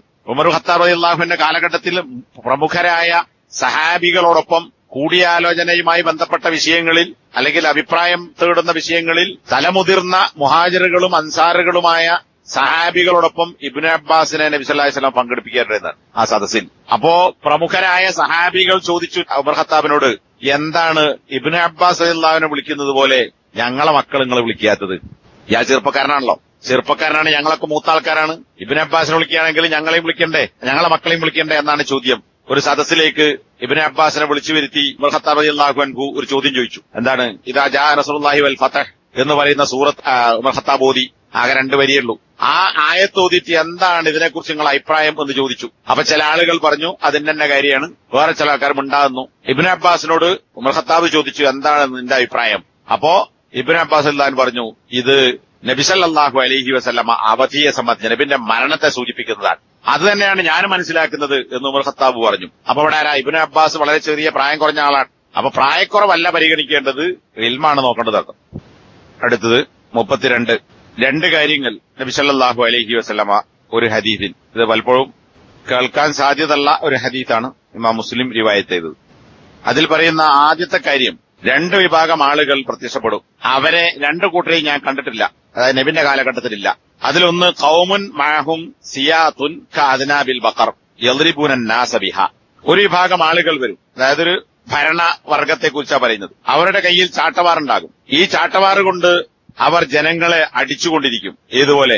പശുക്കൾ എന്ന കന്നുകാലികൾ അതിന്റെ വാലുകൊണ്ട് വീശി അടിച്ചുകൊണ്ടിരിക്കുന്നത് പോലെ. അപ്പം മൂരി പശുക്കാണെങ്കിൽ അതിന്റെ വാല് രണ്ടു ഭാഗത്തും ഇങ്ങനെ അടിച്ചുകൊണ്ടിരിക്കില്ല, പ്രാണി ഈച്ചനെ കാട്ടാനൊക്കെ. അപ്പൊ ഇതുപോലെ അങ്ങോട്ടും ഇങ്ങോട്ടും ഇങ്ങനെ ചാട്ടവാർ ഉപയോഗിച്ച് പശു വാലുകൊണ്ട് അടിക്കുന്നത് പോലെ ജനങ്ങളെ അടിച്ചുകൊണ്ടിരിക്കുന്ന ഒരു കൂട്ടം ഭരണാധികാരികൾ വരും. എന്ന് പറഞ്ഞാൽ ജനങ്ങളെ മർദ്ദിക്കുകയും പീഡിപ്പിക്കുകയും ചെയ്യുന്ന, ദ്രോഹിക്കുന്ന ഭരണാധികാരികൾ. രണ്ടാമത് നബി സല്ലല്ലാഹു അലൈഹി വസല്ലം പറയുന്നത് നിസാഉൻ കാസിയാത്തുൻ നാരിയാത്തുൻ മുമീലാത്തുൻ മായിലാത്തുൻ. അവർ ഒരു കൂട്ടം സ്ത്രീകളാണ്. ആ സ്ത്രീകൾ വസ്ത്രം ധരിച്ചിട്ടുണ്ട്, എന്നാൽ വസ്ത്രം ധരിക്കാത്തവരാണ്. എന്ന് പറഞ്ഞാൽ പേരിന് വസ്ത്രം ധരിച്ചിട്ടുണ്ടാവും, ആ വസ്ത്രം ശരിയായി ഔറത്ത് മറയുന്ന രീതിയിലുള്ള പൂർണ്ണമായ വസ്ത്രങ്ങളായിരിക്കുകയില്ല. അല്ലെങ്കിൽ വസ്ത്രം കൊണ്ട് ശരീരം മൂടിയിട്ടുണ്ടാവും, എന്നാൽ സ്ത്രീയുടെ സൗന്ദര്യം മറച്ചു വെക്കുന്ന രീതിയിലാകണമെന്നില്ല. ഇറുകിയ വസ്ത്രം, ഇപ്പൊ ഈ ടൈറ്റ് ഫിറ്റ് വസ്ത്രങ്ങൾ, ഇറുകിയ വസ്ത്രങ്ങൾ, നേർത്ത വസ്ത്രങ്ങൾ, ഇതൊക്കെ ധരിച്ചാൽ എന്താ? ശരീരം ഒന്നുകൂടി മുഴച്ചു കാണിപ്പിക്കുക ചെയ്യുക. അപ്പൊ ധരിച്ചതും ധരിക്കാത്തതും സമമാണ്. അതുകൊണ്ടാണ് ധരിച്ചവരും നഗ്നരും, വസ്ത്രം ധരിച്ചവരും എന്നാൽ നഗ്നരുമായ ആളുകൾ എന്ന് പറഞ്ഞിട്ടുള്ളത്. ഇനിയിപ്പോ ഇന്നിപ്പോ വർദ്ധിച്ചുകൊണ്ടിരിക്കുന്ന ഫാഷൻ, അതിൽ നമുക്ക് കാണാം ഈ ചെറുപ്പക്കാരായ ആളുകൾ, സ്ത്രീകളെ പ്രത്യേകിച്ചും ശരീരത്തിന്റെ ചില ഭാഗങ്ങൾ മറച്ചിട്ടുണ്ടാവും. ഒരു ബനിയൻറ്റതുപോലെ കൈ കക്ഷം അല്ലെങ്കിൽ തോളിന്റെ അങ്ങോട്ട് കൈ മുഴുവൻ കാണിക്കുന്ന തരത്തിലുള്ള വസ്ത്രങ്ങൾ, ടീഷർട്ടും അല്ല, കൈയില്ലാത്ത വസ്ത്രങ്ങൾ, അതുപോലെ തന്നെ ശരീരം മുഴുവൻ മറയാത്ത വസ്ത്രങ്ങൾ, ഇങ്ങനെ പല കോലത്തിൽ ശരീരഭാഗങ്ങൾ പ്രകടിപ്പിക്കുന്ന വസ്ത്രങ്ങൾ അല്ലെങ്കിൽ നിഴലിച്ച് കാണിക്കുന്ന നേർത്ത വസ്ത്രങ്ങൾ ഒക്കെ ധരിക്കുന്ന സ്ത്രീകളെ സംബന്ധിച്ചാണ് കാസിയാത്തുൻ ആരിയാത്ത്. ഇപ്പൊ പർദ്ദ എന്ന് പറഞ്ഞാൽ പേരിനൊരു പർദ്ദ, കറുത്തൊരു വസ്ത്രം കൊണ്ട് മൂടുകയും എന്നാൽ ഇറുകിയ വസ്ത്രം ധരിക്കുകയും ചെയ്യുന്ന, അതിന് പേര് പർദ്ദ എന്ന് പറയും. ഒരു കറുത്ത കുപ്പായം എന്നതിന് പറയാൻ പറ്റുള്ളൂ. അത് ഇസ്ലാം പറഞ്ഞിട്ടുള്ള ഹിജാബല്ല.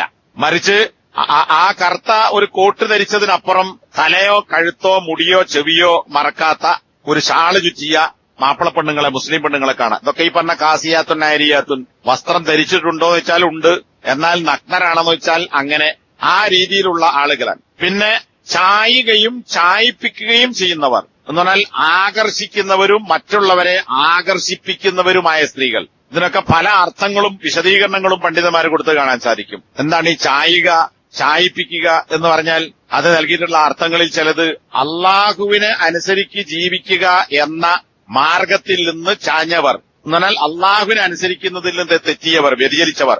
അപ്പൊ പിന്നെ ഓലെ ആരെ അനുസരിക്കുക? ഏതെങ്കിലും മോഡലിനെ അനുസരിക്കും, ദുനിയാവ് കാണുന്ന ഭൗതികരായ ആളുകളെ അനുസരിക്കും, എന്നിട്ട് അള്ളാഹിന്റെ നിയമങ്ങൾ പാലിക്കുകയില്ല. അങ്ങനെ വരുമ്പോ ശരിയായി ഔറത്ത് മറക്കുകയില്ല. അങ്ങനെ വന്നാൽ ലൈംഗികാവയവങ്ങൾ കാത്തുസൂക്ഷിക്കുന്നവരാണ് എന്ന് ഖുർആൻ വിശേഷിപ്പിച്ചിട്ടുള്ള ആളുകളെ കൂട്ടത്തിലും അവരെ കാണാൻ പറ്റൂല. കാരണം ഈ നഗ്നത പ്രകടിപ്പിക്കുക, ശരിയായ വസ്ത്രം ധരിക്കാതിരിക്കുക, അള്ളാഹുവിന്റെ കൽപ്പനകൾക്കെതിരെ പ്രവർത്തിക്കുക എന്ന് പറഞ്ഞാൽ അത് പിന്നെ തമ്മാടിത്തത്തിലേക്കാ പോകുന്നത്. അപ്പൊ ആ ശരിയായ മാർഗത്തിൽ നിന്ന് വ്യതിചലിച്ചു പോകുന്ന ആളുകൾ. മറ്റൊന്ന് നടത്തത്തിൽ അഹങ്കരിച്ച് നടക്കുന്നവർ. ഇതും ഇതിന്റെ ഈ പറഞ്ഞ ചായിക, ചായിപ്പിക്കുക എന്ന് പറഞ്ഞതിന്റെ വിശദീകരണമായി പണ്ഡിതന്മാർ പറഞ്ഞു കാണാം. ആണിന്റെ നടത്തത്തിന് അതിന്റേതായ ഒരു അവസ്ഥയുണ്ട്. പെണ്ണുങ്ങളെ നടത്തത്തിന് അടക്കത്തിന്റെയും ഒതുക്കത്തിന്റെയും അവസ്ഥയാണ് പെണ്ണിന്റെ നടത്തം എന്ന് പറയുന്നത്. ചടപട ഷൂവോ അല്ലെങ്കിൽ ചെരുപ്പോ, ഹീലുള്ള ചെരുപ്പോ ധരിച്ച് ഒച്ചുണ്ടാക്കി പൊട്ടിച്ച് നടക്കുക എന്നുള്ളത് പെണ്ണിന് പറ്റിയ പണിയല്ല. ആഭരണം ധരിക്കുന്ന സ്ത്രീകൾ പോലും അവരുടെ കാലിൽ ധരിച്ചിട്ടുള്ള പാദസ്വരങ്ങൾ അല്ലെങ്കിൽ കാലിൽ ധരിക്കുന്ന തളയും തണ്ടയും വളയും അതുപോലുള്ള സാധനങ്ങളൊക്കെ കിലുങ്ങുന്നതോ ശബ്ദമുണ്ടാക്കുന്നതോ മുഴക്കമുണ്ടാക്കുന്നതോ പാടില്ല.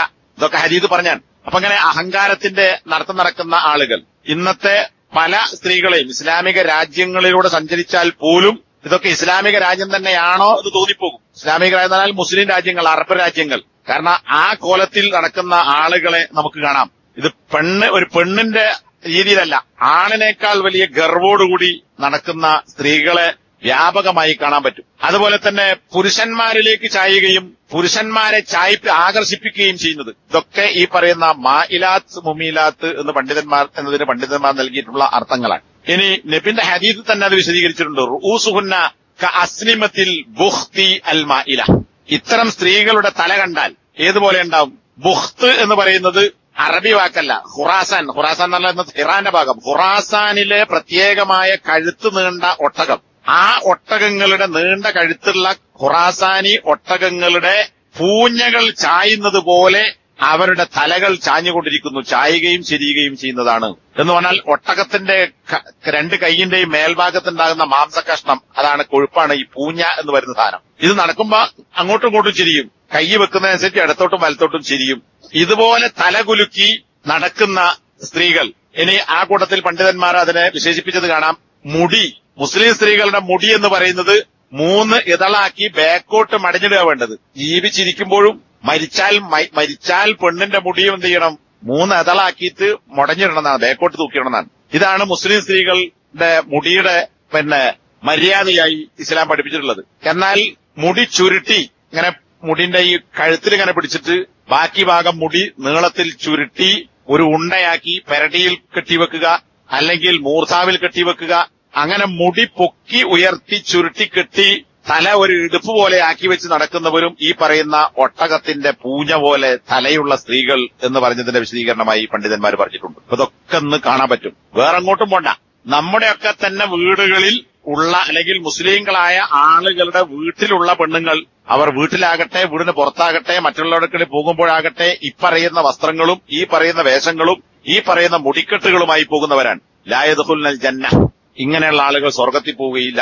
വലാ യജിദുന റീഹഹ, സ്വർഗത്തിന്റെ സുഗന്ധം അവർക്ക് അനുഭവിക്കാൻ സാധിക്കുകയില്ല. വ ഇന്ന റീഹഹ ലയൂജദു മിൻ മസീറത്തി കദാ വ കദാ, ഇത്ര ദൂരം സഞ്ചരിച്ചാൽ എത്താവുന്ന സ്ഥലത്ത് വരെ സ്വർഗത്തിന്റെ ഗന്ധമെത്തും. എന്നാൽ ആ ഗന്ധം പോലും ഈ സ്ത്രീകൾക്ക് ലഭിക്കുകയില്ല എന്ന് നബി സല്ലല്ലാഹു അലൈഹി വസല്ലം പറഞ്ഞിട്ടുണ്ട്. ഇപ്പൊ ഇമാം മുസ്ലിം ഉദ്ധരിച്ച ഹദീസാണിത്. ഇപ്പൊ ഈ പറഞ്ഞതൊക്കെ എന്താ? ലോകാവസാനം വരുമെന്ന് പറയുന്ന, നബി കാണാത്ത പിൽക്കാലത്തുണ്ടാകുന്ന സൗന്ദര്യം പ്രകടിപ്പിക്കുന്ന, അതിൽ യാതൊരു ലജ്ജയും കാണിക്കാത്ത സ്ത്രീകൾ ഇന്ന് വ്യാപകമാണ്. ഇതും ഇത്തരം കാലഘട്ടത്തിൽ ഉണ്ടാകുന്ന ആളുകളുടെ അടയാളമായി നബി സല്ലല്ലാഹു അലൈഹി വസല്ലം പഠിപ്പിച്ചതാണ്. 33 ഇന്ന മിൻ അശ്റാത്തി സാഅ, നേരത്തെ പറഞ്ഞ ധനം വർദ്ധിക്കുക, കച്ചവടം വർദ്ധിക്കുക എന്ന് പറഞ്ഞതിന് ശേഷം നബി പറയാണ് വയൽഹറ അൽ ഇൽമു, അറിവ് വ്യാപിക്കും. ഇവിടെ ഇൽമ എന്ന് പറഞ്ഞാൽ ഖുർആൻ സുന്നത്തിന്റെ ദീന്റെ ഇൽമ അല്ല ഉദ്ദേശിക്കുന്നത്. ഭൗതികമായ ഇൽമ, ഇൽമിന് സയൻസ് എന്ന് അർത്ഥമുണ്ട്, അറിവ് എന്ന് അർത്ഥമുണ്ട്. ഭൗതികമായ ഇൽമ വർദ്ധിക്കും. വലുഹൂറുൽ കലം, കലം എന്ന് പറഞ്ഞാൽ പേന, എഴുത്തുകോൽ, പേനകൾ പ്രകടമാവുകയും ചെയ്യും എന്ന് പറഞ്ഞാൽ അക്ഷരജ്ഞാനം വർദ്ധിക്കും. എഴുത്ത്, വായന, ഇതിന്റെ പല രീതികളും പ്രത്യക്ഷപ്പെടും. അതാണ് എഴുത്തുകോലുകൾ പ്രകടമാകും, പേനകൾ പ്രത്യക്ഷപ്പെടും എന്ന് പറഞ്ഞാൽ ഇതിനെ വിശദീകരിച്ചുകൊണ്ട് പണ്ഡിതന്മാർ പറഞ്ഞത് എഴുതാനുള്ള സംവിധാനങ്ങളും അതുപോലെ തന്നെ എഴുത്തു ഉപകരണങ്ങളും പഠിക്കാനുള്ള സംവിധാനങ്ങളും വ്യാപകമായി തീരും. പണ്ട് പഠിക്കണമെങ്കിൽ സ്കൂളിൽ പോകേണ്ടിയിരുന്നു, മദ്രസയിൽ പോകേണ്ടിയിരുന്നു, ദർസ് പോകേണ്ടിയിരുന്നു, എന്നാലേ പഠിക്കാൻ പറ്റുള്ളൂ, ദീനാണെങ്കിൽ പോലും. ഇന്ന് ദീനാകട്ടെ അല്ലാത്തതാകട്ടെ അതിന്റെ എല്ലാ മേഖലകളും എവിടെ നിന്നും ആളുകൾക്ക് പഠിക്കാനുള്ള സംവിധാനങ്ങൾ, എഴുതാനും വായിക്കാനുമുള്ള സംവിധാനങ്ങൾ വ്യാപകമാണ്. അധ്യാപകരില്ലാതെ പഠിക്കാനുള്ള സംവിധാനം ലോകത്തുണ്ട്. ഒരു നേരിട്ട് പഠിപ്പിക്കുന്ന അധ്യാപകം വേണ്ട.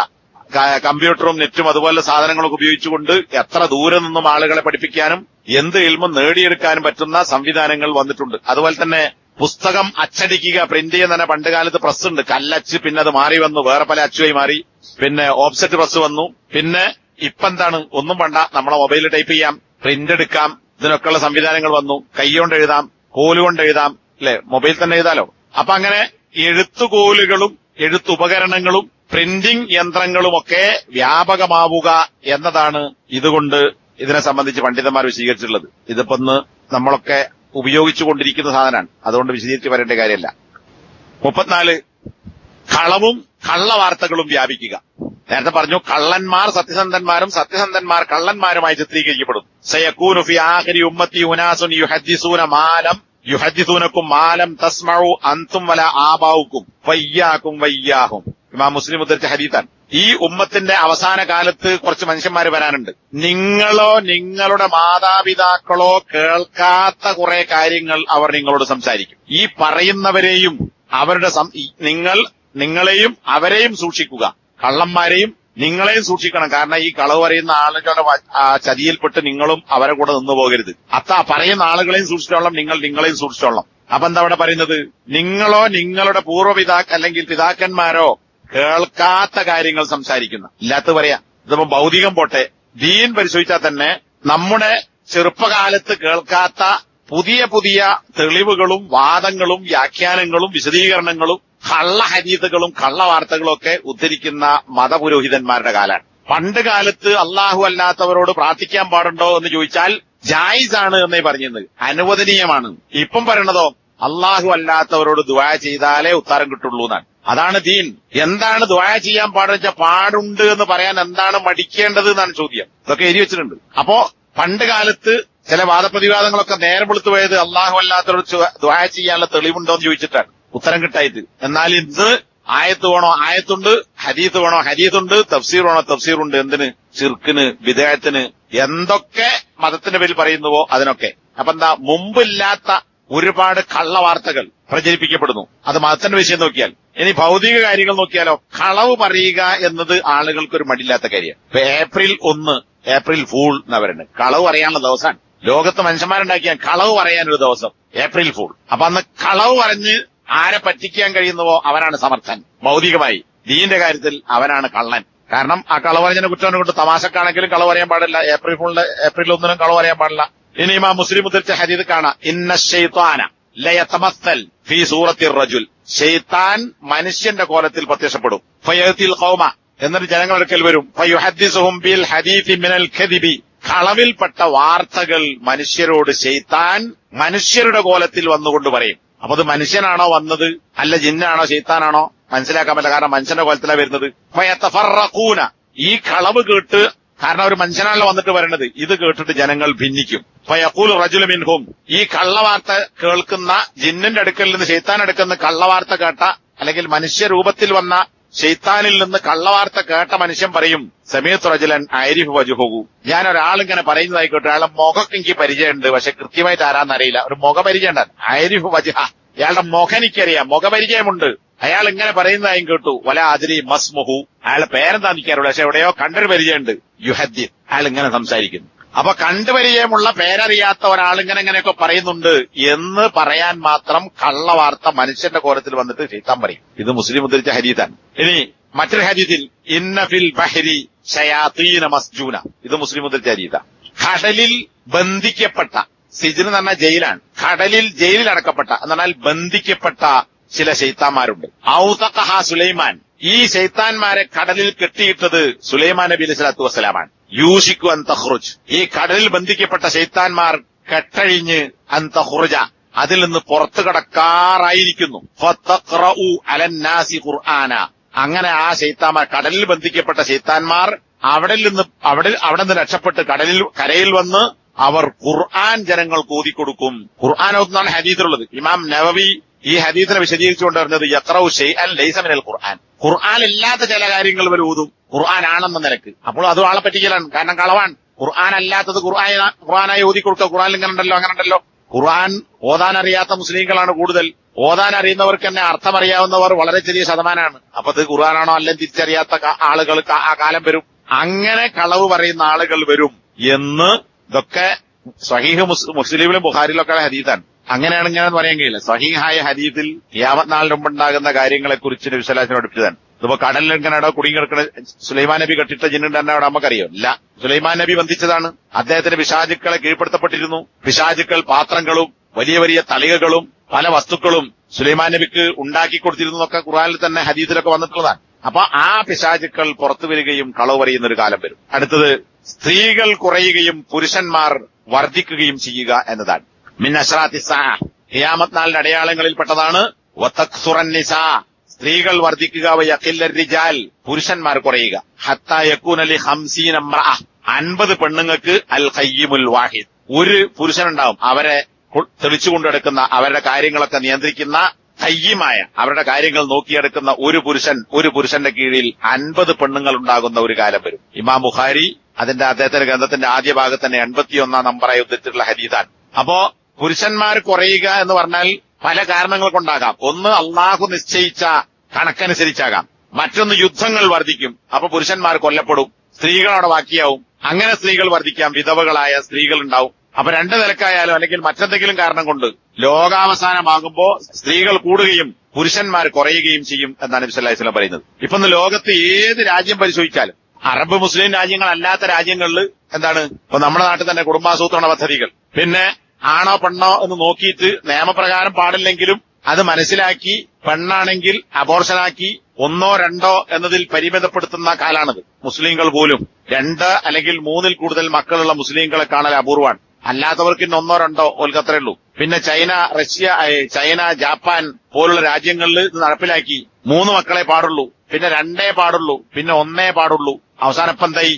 ഇപ്പോ ചൈനയിലും ജപ്പാനിലൊക്കെ കൂടുതൽ കുട്ടികൾ ഉണ്ടാകുന്ന മാതാപിതാക്കൾക്ക് പൈസ കൊടുക്കുകയാണ്. അത് നിയമാക്കി കഴിഞ്ഞു ഇത്ര പ്രസവിക്കണം. പണ്ട് ഒറ്റൊന്ന് പ്രസവിച്ചാൽ മതി എന്ന് പറഞ്ഞ സർക്കാർ ഇപ്പോ ഇത്ര കൂടുതൽ പ്രസവിക്കണം, കൂടുതൽ പ്രസവിക്കുന്നവർക്ക് പൈസ കൊടുക്കുകയാണ്. കുട്ടികളുണ്ടായ യുവാക്കളുടെ രാജ്യത്തിന്റെ സമ്പത്ത് എന്നാൽ ചെറുപ്പക്കാരാണ്. ചെറുപ്പക്കാര് പോയി രാജ്യത്ത് മുഴുവൻ മൂത്ത് മരടിച്ച ഈ കിളവന്മാരായി മാറി, രാജ്യം നശിച്ചു. അതുകൊണ്ടാണ് പിന്നെ പൈസ ഇങ്ങോട്ട് കൊടുക്കുന്നത്. പണ്ട് വേണ്ട എന്ന് പറഞ്ഞവർ നിയമം മാറ്റിയിട്ട് ഇപ്പൊ കർശന ഓർഡറാക്കി. ചൈനയിലുണ്ട്, ജപ്പാനിലുണ്ട്. പിന്നെ പെണ്ണുങ്ങളല്ലാതാക്കുക, പെണ്ണാണെങ്കിൽ അബോർഷനാക്കുക. എന്ത് മനുഷ്യൻ കണക്കാക്കിയാൽ അള്ളാഹ്ക്കൊരു തീരുമാനമുണ്ട്. ആ തീരുമാനം എന്താ? പെണ്ണുങ്ങൾ കൂടും, ആണുങ്ങൾ കുറയും. എന്നിട്ട് എത്രത്തോളത്തും 50 പെണ്ണുങ്ങൾക്ക് ഒരു ഖയ്യീം എന്ന് പറഞ്ഞാല് കാര്യങ്ങളൊക്കെ നിർവഹിക്കുന്ന ആളെന്നാണ്. അപ്പോ പല കാര്യങ്ങളൊക്കെ നിർവഹിച്ചു കൊടുക്കാൻ സാമ്പത്തികവും മറ്റു കാര്യങ്ങളൊക്കെ നിർവഹിക്കാൻ ആളുണ്ടാവില്ല. ഒരാളുടെ കീഴിൽ 50 പെണ്ണുങ്ങൾ. ഇമാം ബുഖാരി മുസ്ലിം ഒക്കെ ഉദ്ധരിച്ച മുത്തഫഖ് മറ്റൊരു ഹദീസ് കാണാം. 50 എന്ന് പറഞ്ഞാൽ 50 എന്നതൊരു കൃത്യമായ എണ്ണല്ല, അതിൽ കൂടാം കുറയാം. 40 എന്ന് വേറെ ഹദീസിൽ വന്നിട്ടുണ്ട്. എന്താണ്? യുറ അർ-റജുലുൽ വാഹിദ്, ഒരു പുരുഷനെ കാണാം. യത്ബഉഹു 40 ഇംറഅ, ഒരു പുരുഷന്റെ ബേക്കിൽ 40 പെണ്ണുങ്ങൾ നടക്കുന്നു. യത്ബഊൻ, പുരുഷൻ മുന്നിൽ, പുരുഷന്റെ പിന്നാലെ, ഒരു പുരുഷന്റെ പിന്നാലെ 40 പെണ്ണുങ്ങൾ. അങ്ങനെയുള്ളൊരു കാലം വരും. യലുദ്ന ബിഹി, ഈ 40 പെണ്ണുങ്ങൾ ഒരു പുരുഷനിൽ. ലാദ എന്നാൽ അഭയം തേടുക എന്നാണ്. അഭയം എന്നാൽ പിന്നെ ഭയപ്പാടുണ്ടാകുമ്പോഴല്ല, പ്രതീക്ഷിക്കപ്പെടുന്ന കാര്യം കിട്ടാൻ വേണ്ടി ഒരാളെ സമീപിക്കുന്നതിനാണ് ലാദ യലൂദു എന്ന് പറയുന്നത്. ആദ യഊദു എന്നാൽ പേടിക്കപ്പെടുന്ന കാര്യത്തിൽ നിന്ന് രക്ഷ കിട്ടാനാണ്. അതാണ് നമ്മൾ അഊദു ബില്ലാഹ് എന്ന ഇസ്തിആദത്ത്. ഇവിടെ യലൂദു ആണ്. തങ്ങൾ കിട്ടണമെന്ന് ആഗ്രഹിക്കുന്ന കാര്യങ്ങൾ കിട്ടാൻ വേണ്ടി ഒരു പുരുഷനെ അവലംബിച്ചുകൊണ്ട് അവന്റെ പിന്നാലെ നടക്കുന്ന 40 പെണ്ണുങ്ങളുള്ള ഒരു കാലം വരും. മിൻ ഖില്ലത്തിർ റിജാൽ, പുരുഷന്മാരുടെ എണ്ണക്കുറവും വകസറത്തിൻ നിസായി, സ്ത്രീകളുടെ ആധിക്യവും ഉണ്ടാകുന്നതിനാൽ. അപ്പൊ എന്ത് കുടുംബാസൂത്രവും സർക്കാർ നിയമം പാസ്സാക്കിയിട്ടും അബോർഷനാക്കിയിട്ടും കാര്യമില്ല. അള്ള കണക്കാക്കിയത് ലോകാവസാനമാകുമ്പോ പെണ്ണിന്റെ എണ്ണം കൂടും, ആണുങ്ങൾ കുറയും. ഇപ്പം തന്നെ ഇന്ത്യയിലെ വോട്ടേഴ്സ് ലിസ്റ്റ് പരിശോധിച്ച് നോക്കുക. വോട്ടേഴ്സ് ലിസ്റ്റിൽ പൗരന്മാരുടെ പട്ടിക നോക്കിയാൽ കനേശമാരി കണക്കെടുത്താലും സെൻസസിന്റെ കണക്കെടുത്താലും വോട്ടേഴ്സ് ലിസ്റ്റ് പരിശോധിച്ചാലും സ്ത്രീകളാണ് അധികം. ലോകത്തും അങ്ങനെ തന്നെ. അത് കൂടും. പോയി എവിടെത്തും? ഈ 40 അല്ലെങ്കിൽ 50 ഒരാൾ എന്ന കണക്കിൽ ആയിത്തീരുന്നാണ്. അവർക്കാണ് പോയിക്കൊണ്ടിരിക്കുന്നത്. മനുഷ്യന് എന്ത് പദ്ധതി ആവശ്യത്തിനും കാര്യമില്ല, എണ്ണം കുറയുന്നില്ല, കൂടുക ചെയ്യുന്നത്. 36 കസ്റത്ത്, പിന്നെ മൗത്തുൽ ഫജ്അ, പെട്ടെന്നുള്ള മരണങ്ങൾ വർദ്ധിക്കുക, പ്രത്യക്ഷപ്പെടുക. ഇത് ഖിയാമത്ത് നാളിന്റെ അമാറാത്ത്, അടയാളങ്ങളിൽപ്പെട്ടതാണ് എന്ന് നബി സല്ലല്ലാഹു അലൈഹി വസല്ലം പറഞ്ഞു. അപ്പൊ നമ്മൾ ആലോചിച്ച് നോക്കൂ, ഈ കൊറോണയ്ക്ക് ശേഷം എന്ന് നമ്മൾക്ക് പറയുന്നുണ്ട്, കൊറോണ വാക്സിൻ എടുത്തിട്ടാണ് പെട്ടെന്നുള്ള മരണം കൂടിയത് എന്നൊക്കെ ആളുകൾ പറയുന്നു. അതിന്റെ ആരോഗ്യവകുപ്പ് അത് സമ്മതിക്കുന്നില്ലെങ്കിലും മുമ്പത്തേനേക്കാൾ വളരെ പെട്ടെന്ന് ഒരു ആരോഗ്യ പ്രശ്നങ്ങളും ഇല്ലാത്ത ആളുകൾ പെട്ടെന്ന് എന്താ ഒന്നുമില്ല, അറ്റാക്കായി അല്ലെ മരിച്ചു, തന്നെ വേറൊന്നും പറയാനില്ല. അങ്ങനെയുള്ള മരണ വാർത്തകൾ എത്രയോ നമ്മൾ കേട്ടുകൊണ്ടിരിക്കുന്നു, നമ്മുടെ ചുറ്റുവട്ടത്ത് നടന്നുകൊണ്ടിരിക്കുന്നു. എന്തെങ്കിലും നേരത്തെ അസുഖം ഉണ്ടായിരുന്നോ? ഇല്ല. കഴിഞ്ഞ ആഴ്ച അല്ലെങ്കിൽ ഇന്നലെ മെനയാന്ന് ഫുൾ ചെക്കപ്പ് നടത്തിയാന്ന് അറിയും. എല്ലാ പരിശോധനയും നടത്തി, എല്ലാം നോർമലാണ്, ഒരു പ്രശ്നമില്ല. കൊളസ്ട്രോൾ ഇല്ല, പ്രഷർ ഇല്ല, ഷുഗർ ഇല്ല, ഒരു ബ്ലോക്കും ഇല്ല. എല്ലാ പരിശോധനയും നടത്തി, എല്ലാം ക്ലിയറാണ്. ചില ആൾക്കാരങ്ങനെ അഭിമാനത്തിൽ പറയും, ഒരു പ്രശ്നമില്ല, ഞാനൊക്കെ പരിശോധിച്ചു, എല്ലാം നോർമലാണ്, ഇനി എന്തും തിന്നാം, എന്റെ ആരോഗ്യം നല്ല ആരോഗ്യമാണ്. പിറ്റേന്നേക്കാൾ മരിച്ച പലരെയും പരിശോധിച്ചാൽ അടുത്ത ദിവസം ഫുൾ ചെക്കപ്പ് നടത്തിയ ആൾക്കാരാണ്. അത് നോക്കിയിട്ട് കാര്യമില്ല, അള്ളാഹ് തീരുമാനിച്ചൊരു അവധിയുണ്ട്. പെട്ടെന്നുള്ള മരണങ്ങൾ വ്യാപിക്കും. അതിങ്ങനെ അറ്റാക്ക് വന്നിട്ടാകാം, സ്ട്രോക്ക് വന്നിട്ടാകാം, അല്ലെങ്കിൽ അപകടമാകാം. എത്ര ആക്സിഡന്റിൽ എത്ര ചെറുപ്പക്കാരായ ആൾക്കാരെ മരിച്ചു എന്നത് ഒന്നുമില്ല. അങ്ങനെ പോയിക്കൊണ്ടിരിക്കുകയാണ്. എയർപോർട്ട് പോകുന്നു, മകളെ യാത്രയാക്കാൻ പോകുന്നു, തിരിച്ചു വരുമ്പോ വാഹനം പിടിക്കുന്നു, കുടുംബത്തിലുള്ള ഒന്നായി ആളുകൾ മരിച്ചു പോകുന്നു. അല്ലെ, എത്രയോ വാർത്തകൾ ഈ നാട്ടിലൊക്കെ ഉണ്ടാവും, എല്ലായിടത്തും ഉണ്ടാവും. അപ്പൊ അങ്ങനെ പെട്ടെന്നുള്ള മരണങ്ങൾ, നബി സല്ലല്ലാഹു അലൈഹി വസല്ലമയുടെ പ്രാർത്ഥനയെ കാണാം, പെട്ടെന്നുള്ള മരണത്തിൽ നിന്ന് അല്ലാഹുവേ നിന്നെ ഞാൻ രക്ഷ തേടുന്നു എന്ന് പറയുന്ന പ്രാർത്ഥനകൾ കാണാം. അങ്ങനെ പെട്ടെന്ന് ഒരാൾ രോഗിയായി, അല്ലെ കുറച്ചു ദിവസം സുഖമില്ലാതെ കിടന്ന് മരിക്കുമ്പോ അയാൾക്കൊരു ആശ്വാസമാണ്, ഞാൻ കുറച്ച് രോഗമായല്ലോ, എനിക്ക് പ്രതീക്ഷയൊന്നുമില്ല, മരിക്കാറായി എന്നൊരു തോന്നൽ അയാൾക്കുണ്ടാവും. കുടുംബക്കാർക്കും ഉണ്ടാവും. ഇനി പ്രായം കുറഞ്ഞ ആളാണെങ്കിൽ പോലും കുറച്ചു ദിവസം സൂക്കടയിൽ കിടന്നാൽ ഓനങ്ങനെ അസുഖം ബാധിച്ചിട്ടുണ്ട്, അതിനനുസരിച്ച് നമ്മളൊക്കെ മനസ്സ് പാകപ്പെടും. ഇയാള് രോഗിയാണ്, അയാൾക്ക് ഇനി ദീർഘായുസ് ഉണ്ടാവാൻ സാധ്യതയല്ല. ഭാര്യയ്ക്ക് മനസ്സിലാവും, മക്കൾക്ക് മനസ്സിലാവും, സഹോദരി സഹോദരന്മാർക്ക് മനസ്സിലാവും, മാതാപിതാക്കളും ഒക്കെ മനസ്സിലാക്കും രോഗം വന്നിട്ടുണ്ട്, കഠിനമാണ്, ആയുസ് എടുക്കുന്നു. അപ്പൊ മനസ്സനുസരിച്ച് പാകപ്പെട്ടു. പെട്ടെന്നൊരു ഷോക്ക് വരില്ല. നേരെ മറിച്ച് പെട്ടെന്നൊരാൾ മരിക്കുമ്പോ, ഒരു അസുഖവും ഇല്ലാതെ പെട്ടെന്നൊരാൾ മരണപ്പെടുകയാണെങ്കിൽ അത് ഈ കേൾക്കുന്നവരും ബന്ധുക്കളും ഒക്കെ ആയ ആളുകളെ സംബന്ധിച്ചിടത്തോളം വലിയൊരു ടെൻഷനും ദുഃഖവും ഒക്കെ താങ്ങാൻ കഴിയാത്ത ദുഃഖങ്ങൾ ഉണ്ടാക്കുന്നൊരു കാര്യം. അതുകൊണ്ടാണ് നബി സല്ലല്ലാഹു അലൈഹി വസല്ലമ പെട്ടെന്നുള്ള മരണത്തിൽ നിന്ന് അള്ളാഹുവെ നിന്നെ ഞാൻ രക്ഷ തേടുന്നു എന്ന് നബി സല്ലല്ലാഹു അലൈഹി വസല്ലം പ്രാർത്ഥിക്കാറുണ്ടായിരുന്നത്. 37 അങ്ങാടികൾ വർദ്ധിക്കുക. ലാ തഖൂമു സ്സാഅ, ഖിയാമത്ത് നാൾ സംഭവിക്കുകയില്ല. രണ്ട് കാര്യം പറഞ്ഞിട്ട് പിന്നെ പറയാൻ വയതഖാറബൽ അസ്വാഖു, അങ്ങാടികൾ അടുത്തടുത്ത് വരും. ഇപ്പൊ നിങ്ങൾ ഈ വിറ്റ്ല അങ്ങാടി, ഞാനിവിടെ വരാൻ തുടങ്ങിയിട്ട് കൂടുതൽ കാലമായില്ല, നിങ്ങൾ ഈ നാട്ടുകാരാണല്ലോ. ഈ വിറ്റ്ലയിലെ അങ്ങാടി എന്ന് പറയുന്നത് മുമ്പ് കാലത്ത് എത്ര കടകൾ ഉണ്ടായിരുന്നു, അങ്ങാടിന്റെ നീളം 4 ഭാഗത്തേക്കുള്ള റോഡിന് എത്ര നീളത്തിൽ കടകളും ഷോപ്പുകളും ഉണ്ടായിരുന്നു, ബിൽഡിങ്ങുകൾ ഉണ്ടായിരുന്നു. ഇന്ന് എവിടെ എത്തി എന്ന് ആലോചിച്ചാൽ തന്നെ മനസ്സിലാവും. അപ്പൊ പോയി 2 അടുത്ത അങ്ങാടികൾ കൂടിച്ചേർന്ന് 2 അങ്ങാടി കൂടി ഒന്നായ സ്ഥലങ്ങളുണ്ട്. എന്താ അങ്ങനെ നീളുകയാണ്, കടകൾ കൂടുന്നു, കച്ചവടം കൂടുന്നു, ആളുകൾ വർദ്ധിക്കുന്നു. അപ്പോ ഒരു ചെറിയ അങ്ങാടി അങ്ങോട്ട് നീളുന്നു, അവിടെയുള്ള അങ്ങാടി ഇങ്ങോട്ട് നീളുന്നു. അപ്പൊ 2 അങ്ങാടി കൂടി ഒന്നായി, 2 ടൗണ് ഒരു ടൗണായി മാറും. അല്ലെ, ഇന്ത്യയിൽ തന്നെ അങ്ങനെ ചില നഗരങ്ങളുണ്ട് 2 കൂടി ചേർന്നത്. എന്താ വലുതാകാൻ, വികസിക്കാൻ, കച്ചവടം ഇങ്ങനെ കൂടുന്നു. ഇപ്പോ റോഡിന്റെ സൈഡിലുള്ള എല്ലാ പറമ്പുകളും മുൻഭാഗത്ത് അതിന്റെ റോഡ് സൈഡിന്റെ പറമ്പൊക്കെ ഷോപ്പാണ്. അല്ലെ, എല്ലാവരും ഒരു മുറിയെങ്കിലും ഉണ്ടാക്കിയാൽ എന്തെങ്കിലും വാടക കൊടുക്കാലോ, പൈസ ഉണ്ടാക്കാലെന്ന്. അങ്ങനെ അങ്ങാടികൾ വലുതാകുന്നു. യതഖാറബുൽ അസ്വാഖ്, അങ്ങാടികൾ അടുത്തടുത്ത് വരും. അപ്പോ ഇതൊന്ന് ലോകത്ത് കണ്ടുകൊണ്ടിരിക്കുന്ന വലിയ വലിയ നഗരങ്ങൾ, അതിന്റെ വികസനങ്ങൾ, അതിലുള്ള കച്ചവടങ്ങളും ആളുകളും അതിന്റെ തിരക്ക്, ഇതൊക്കെ ഖിയാമത്ത് നാളിന്റെ അടയാളമാണ്. നമ്മുടെ നാടിന്റെ പുരോഗതിയും കാര്യവും അല്ലെങ്കിൽ ഈ അടുപ്പം മനസ്സിലാണെങ്കിൽ വടക്കേന്ത്യയിൽ കൂടി പോയാൽ മതി. ഇപ്പൊ പിന്നെ അവിടെ മാറ്റങ്ങൾ തുടങ്ങി. മുമ്പ് കാലത്ത് പോയാൽ ഇപ്പൊ നമ്മുടെ ഇവിടപ്പങ്ങളെ വിറ്റ്ല കഴിഞ്ഞാൽ പിന്നെ എന്റെ അടുത്ത സിറ്റി ഏതാ, ഇപ്പൊ ഈ പറയുന്ന പുത്തൂറോ അല്ലെങ്കിൽ അങ്ങോട്ട് പോയാൽ കാസർഗോഡോ, അത്രയും ദൂരത്ത് 2 ജില്ലന്റെ ആസ്ഥാനങ്ങളിലെ ടൗൺ ഉണ്ടാവുള്ളൂ. വടക്കേന്ത്യ പോയാൽ ഇപ്പോഴും കാണാം. ഇപ്പൊ കാസർഗോഡ് നിന്ന് പോയിട്ട് മംഗലാപുരത്തേക്ക് യാത്ര ചെയ്യുമ്പോൾ കാസർഗോഡ് ഒരു ടൗൺ ഉണ്ട്, പിന്നെ അടുത്തൊരു അങ്ങാടി, വലിയൊരു അങ്ങാടി ആൾക്കൂട്ടമൊക്കെ ആണെങ്കിൽ മംഗലാപുരത്ത് എത്തണം. അതിന്റെ ഇടയ്ക്ക് ഒരു അങ്ങാടിയും ഇല്ല. കൃഷിഭൂമി, കർഷകർ, സാധാരണക്കാരെ, പുല്ല് മേഞ്ഞ വീടുകളും കുറെ പശുക്കളും എരുമകളും ചാണകവും കറവും പാലും കൃഷിയുമായി ജീവിക്കുന്ന ഒരുപാട് മനുഷ്യന്മാർ. എന്നാൽ നമ്മുടെ നാടെന്ന് പറഞ്ഞാൽ പിന്നെ എത്രയോ വ്യത്യസ്തമാണ്. വടക്കേന്ത്യ നമുക്ക് മനസ്സിലാവും. എന്നാൽ അവിടെയൊക്കെ എന്താ ഇപ്പോഴും മാറ്റം സംഭവിച്ചു. നമ്മുടെ നാട്ടിൽ നേരത്തെ മാറ്റം തുടങ്ങി. അപ്പൊ അങ്ങാടികൾ അടുത്ത് വരിക. പിന്നെ 38 കാലം അടുക്കുക. ലാ തഖൂമു സ്സാഅ, ഖിയാമത്ത് നാൾ ഉണ്ടാവുകയില്ല. അവസാനത്ത് പറയാണ് വയതഖാറബുസ് സമാനു, കാലം അടുത്തു വരും. അങ്ങാടി അടുക്കുന്നത് പോലെ കാലവും അടുത്തു വരും. നബി എന്നത് വിശദീകരിച്ചു. ഇമാം തിർമിദിയും അഹ്മദൊക്കെ ഉദ്ധരിച്ച ഹദീത്ത് കാണാം. ലാ തഖൂമു സ്സാഅ, ഖിയാമത്ത് നാൾ ഉണ്ടാവുകയില്ല. ഹത്താ യതഖാറബസ് സമാനു, കാലം അടുക്കുന്നത് വരെ. ഫതകൂനു സന കശ്ശഹർ, ഒരു വർഷം ഒരു മാസത്തെ പോലെ ആയിത്തീരും. വയകൂനു ശഹ്റു കൽ ജുമുഅ, ഒരു മാസം ഒരു ജുമുഅ തന്നെ ഒരാഴ്ചയാണ്, ഒരു മാസം ഒരു ആഴ്ചയെ പോലെ ആയിത്തീരും. വതകൂനുൽ ജുമുഅതു, ഒരാഴ്ച ആയിത്തീരും. കൽ യൗമി, ഒരു ദിവസത്തെ പോലെ ആയിത്തീരും. വയകൂനുൽ യൗമു കസ്സാഅ, ഒരു ദിവസം 24 മണിക്കൂർ എന്നത് ഒരു മണിക്കൂർ പോലെ ആയിത്തീരും. വതകൂനു സ്സാഅ, ഒരു മണിക്കൂർ എന്നത് കഹ്തിറാഖിസ് സഅഫത്തിൽ ഖൂസ, ഒരു ഓലയുള്ള തെങ്ങിന്റെ മടൽ, ഒരു തെങ്ങോല, ഒരു മടൽ ഓല കത്തുന്നത് പോലെ, ഒരു ഉണങ്ങിയ തെങ്ങിന്റെ മടല് ഓലുള്ള മടലിന് അത് തീ കൊടുത്താൽ എത്ര പെട്ടെന്ന് ഞെരിഞ്ഞു തീരുമോ അത്ര പെട്ടെന്ന് ഒരു മണിക്കൂർ കഴിഞ്ഞു. ഇതുപോലെ ആയിത്തീരും. ഇത് വിശദീകരിക്കേണ്ട കാര്യമല്ല.